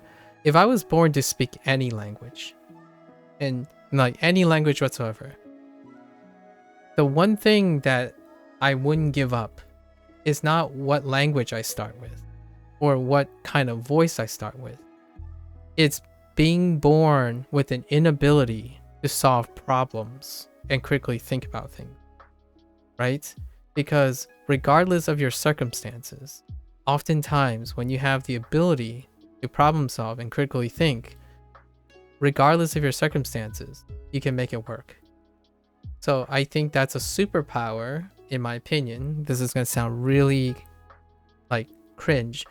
It is a superpower that nearly almost everyone have. Some people, in my opinion, a lot of people nowadays choose to not do that. They choose not to practice those. They prefer that someone else do it for them. So that's fine and dandy as long as there's someone out there providing the solutions for you. When people go into jobs, when people, have jobs and go into professionalism, eventually they will have to engage in problem solving and critical thinking, right? So those individuals do it and intuitively develop those skills already. However, we live in an age where you could even find YouTube videos on how to do your job, or how to best breathe air, how the best to drink water, right? So naturally, it is incredibly, as you say, it is incredibly tempting to just not bother with that. And my only way to sell why it's worth suboptimally problem solving anything is that one day you'll grow older, you'll have so many experiences in your life that there isn't a person on this planet that will have exactly your circumstances. And that is going to be a time when you can flex your problem solving and critical thinking skills. But it doesn't have to be then. You don't have to be like 60 years old by the time you decide, oh, I have a problem that no one can solve. Now I have to solve it myself, right? For me, I'm 37. The first time I had to start doing that was the moment I left home at the age of 18. I had to solve all those problems. And even then, I still had wonderful teachers. I had wonderful academic advisors who still helped me in certain parts of my life. But all the other stuff, you had to solve it. So just because your solutions are imperfect and they're not like the ideal case and stuff, what makes a problem solver and a critical thinker far more happier and secure is that they're not looking for what other people are idealistically thinking you should do. You can take all their ideas and do something without any insecurity about someone telling you, hey dude, the way you're doing it, it's kind of the same as this, but you're kind of doing it wrong. And your only response is, tell me what you think is wrong, because I will take your idea and I will still continue to do it slightly wrong, as in my way. And that security removes pretty much many skill building things. Learning how to speak, right? Learning how to speak. People doubting you. If no one has a solution to your problem, like, well, all right, well, let's work on it. How to express your problem to someone else. How to look for someone. If you don't know how to solve a problem, you can know how to solve that problem by looking for the correct person, right? So solving problems itself can lend to deduction on what to look for, how to look for it, as opposed to someone who looks for a solution and they find a solution that doesn't even address their problems. Sometimes, and it's scary, and this has happened already, that's why Facebook and other algorithm-based places are being charged with needing to moderate how it affects children, because sometimes the solution is the problem. So things like, how do I make a lot of money? For example, how do I make a lot of money so I can buy all the video games I want? Think about it that way. So who is out there offering that advice? And can that end up being the problem? Because there's no insight. There's no like synthesis. Like, oh yeah, this guy made like $1 million by buying up old phones and then attaching them to a server and using all this programming, and then they just like farm free cash off ad exposure off these. This is actually a legitimate side hustle that I saw a clip of. And my first thought was, wow, that sounds amazing. So are you telling me your 2 million viewers is also doing this? How many of them are actually successful at doing this? Because I would say statistically, it's probably just you. And not only that, when you look at the videos and stuff, like that's an incomplete picture. Like you didn't You didn't upload the kernels. Like, how'd you script the thing? How much did it cost? Like, there's so many things that are missing, right? It's because of the hustle, right? I hope in the future I'm an inspiration even to just one person. That's amazing. Yeah, me too. Me too. I hope one day. I hope one day. Were I born out the US? No, I was born and raised in the United States. Yeah, I was born and raised in the United States, Jack. I am as American, as an Asian, as a son born to Chinese parents as can be. So I am most definitely an American. So, and I don't have any problems with that. In fact, I actually think is pretty fun to talk and discuss and debate against naysayers, right? I mean, here's just a little bit, one last story. The most recent argument or discussion that I had, someone came up to me and told me and accused me of these following things. I'm a monolingual English speaker. So somehow this guy is a polyglot. So they said they are claimed a polyglot through self-studying. So they came up to me and say, trust me, bro, I speak multiple languages through self-study. And then they told me, like, you must only speak English. Now let's think about that logically for a moment. So let's say this guy might be right? If this person has learned multiple languages and they understand what it's like to be a polyglot, and the first thing that comes out of their mouth for their credibility is that they accuse me of being a monolingual English speaker. Now the question here is, if someone is truly a multilingual polyglot, did they learn for the sake of learning languages to state that they're a polyglot? Or did they learn how to apply that information to observe what's in front of them? So, if, in my opinion, if I met someone who understands what it's like to be a language learner, I don't think their first conclusion, like if they understand like multilingualism and like culturalism that deals with being multilingual and whatnot, I don't think their first observation towards me would be, you must only speak English. I don't even think it takes a polyglot or a person who knows multiple language to be uncomfortable in seeing me and saying, you must only speak English. Right? That's what I mean by this day and age, when you can achieve something, you can be brilliant. Like, you can learn 5 languages and yet no form of problem solving or critical thinking, in my opinion.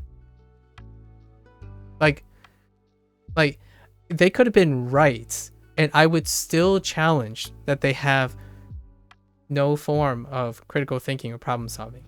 They know a lot about languages, like they know a lot about the language itself, but that doesn't mean that they could apply what they learned. Like, when I see someone and they clearly don't even belong to a particular like racial profile even, what in the world would you think that somehow you can be so confident that you knew that other person doesn't speak a language, like speak another language? Like, that is absurd. That to me is someone who is young, who's also learned a lot of things. However, they haven't ever, in my opinion, or arguably, have ever interacted with another person. And they have not clearly used life skills like critical thinking. Like, you go up to someone and say, oh, trust me, bro, I know you only speak English. Like, there's no amount of critical thinking that makes that sound like you aren't the biggest fool I've spoken to. Does anyone ask if I speak Chinese?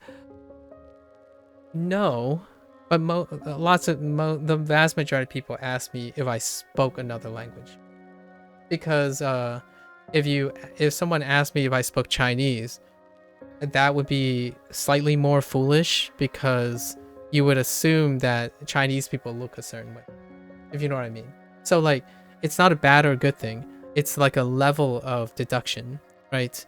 The people who are more likely to have a lot of ideas are the ones who leave the question open even further, or naturally even further. So instead, I think the vast majority of language learners ask, do I speak another language? And that means that you're widening it. Even if you have like perceptions, like maybe I'm presuming there's a high chance this person, no, it's perfectly all right though. Like it at least to me, I think some other people might find it insensitive. It's telling me what your thoughts are though. And you know why that's funny? Because when you're like in a debate with someone, you don't want to give away too much of your information, right?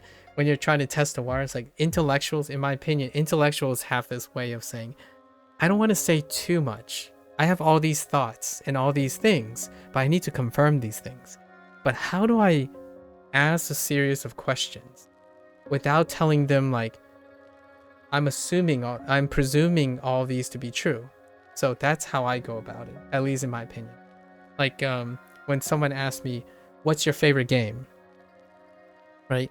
What's your favorite game? My thought was, So I have certain things. I could say a lot of different things. Instead, I choose to approach it in a way that will get that other person to also share voluntarily information about themselves. Because if that person isn't participating in the question, you're not learning anything. You're just spending most of your time sharing your own information, and that person is probably not as invested. So oftentimes it would be something like, so X, Y, and Z. I think being favorite stuff is kind of like this. It's based on recency. It's based on frequency. Let's go with frequency. Like the thing I do most, right? The thing that, like, maybe my favorite music, for example. You asked about the favorite music thing, I think. I talk about recency. And the idea that I share about the recency is because I think the person I'm talking to also has a recent thought about music. That's what I assumed. Like, I presume there's a chance that when someone asks a question, maybe they also want to share something related to that. So that's how I test my critical thinking, right? And it's a lot of fun. I do it all the time. I do it all the time, and it really helps with engaging with other people. And I feel like you do it for like 10 or 20 years of your life, and then you'll become charismatic as heck. At least I think I am at least above average when it comes to charisma, right? Like I can get someone to feel like they're included in a discussion, even though they're the ones that ask the question, right? If, in my opinion, one of my biggest opinion is you are a successful intellectual if someone asks you a question and that person leaves with an impression of themselves and you, not that they didn't expect, as opposed to they leave with exactly what they expect, right? So when you ask me a question, my goal is to either get you to think about something about yourself, and also leave away with something that you weren't expecting to leave. And to me, that is the essence of being a charismatic intellectual. When you ask a question, I will give you something, and you yourself will be able to use something that you can benefit yourself from the conversation. If you fail to do that, then that person will think you're forgettable, which is not that bad. It's for you to gain, right? It's an opportunity for you to gain, not an opportunity lost, right? So if that person walks away and they're like, yeah, I learned something about myself today, and it was due to something someone else said, and that person's you, then personally to me, that is an incredible superpower. And that's kind of goes back to your statement about you hope in the future that you be an inspiration to even one person a day. Every person who approaches you is an opportunity to leave an impression on them. The question is, how much time and practice are you gonna, use for that? I think one person's inspiration is worth anything at the time. If it's 1,000,000, sure. If it's one, it's still the same. Placing effort into that is incredible. But yes, I want to let's end it with that kind of like a message, right? And then we're gonna head off to that. Yeah, 8 days. Let's go back to the original question. 8 days. 8 days. I'll try to write something up. It'll be interesting for the like a makeshift study plan or something. And obviously I'm going to use Duolingo as an example. However, in the notes or something, it's going to be you use whatever as an example. Duolingo to me is just the thing I'm using, but I don't think it's a study plan shouldn't restrict someone's choice. Like for example, a fitness plan or a health plan. Like you can only eat rye bread for the rest of your life, or you can never drink soda for the rest of your life. You can only drink water and breathe air, and you can never do that kind of thing. all right folks, thanks for hanging out, guys. It's a wrap for today. I'll be back again, of course.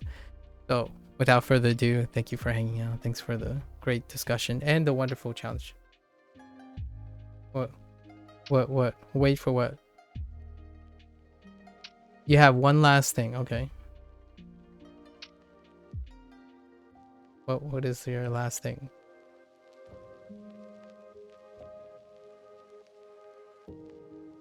I'm just wondering, when do I go to bed? I go to bed in another 3.5 hours from now. Usually. I sleep nearly exactly between 7 and 8 hours.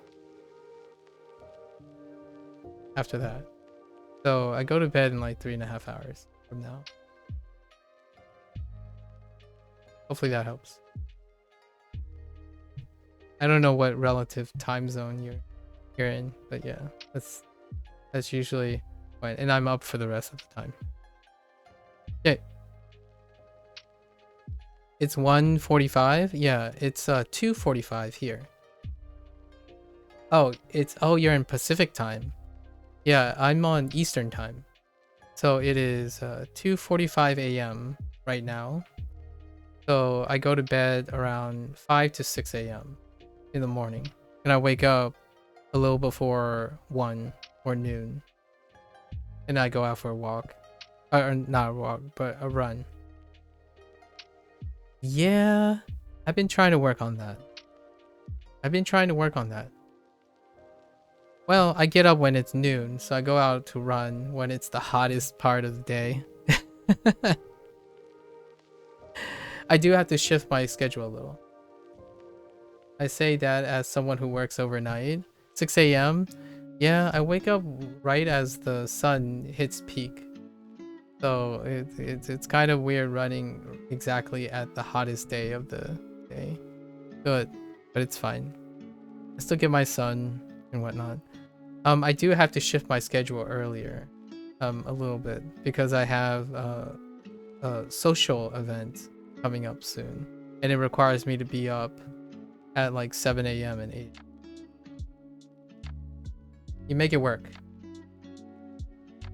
Oh yeah, no worries. It's an honest question, right? Be like rest assured, I get up, I go outside to run. I touch grass all the time. 12 and 1 p.m. is still a fantastic time to get some suns and go outside and run. It is a luxury though, because I don't work, right? I don't work. So I spend a lot of time thinking and consuming and whatnot. All right, folks. Until next time. It might be different in the future, right? I changed my schedule based on where do I get income? I don't get income. That's a popular question too.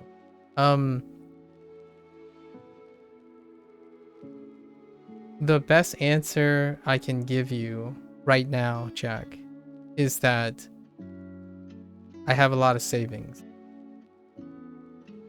And that's all I can say. Like the fastest way I can answer that. I have a lot of savings. When that savings run dry, I'll go back to work and do other things. Or I'll learn to make money again, right? But for now, I don't have to make money because I budget. Alright, guys. Take care.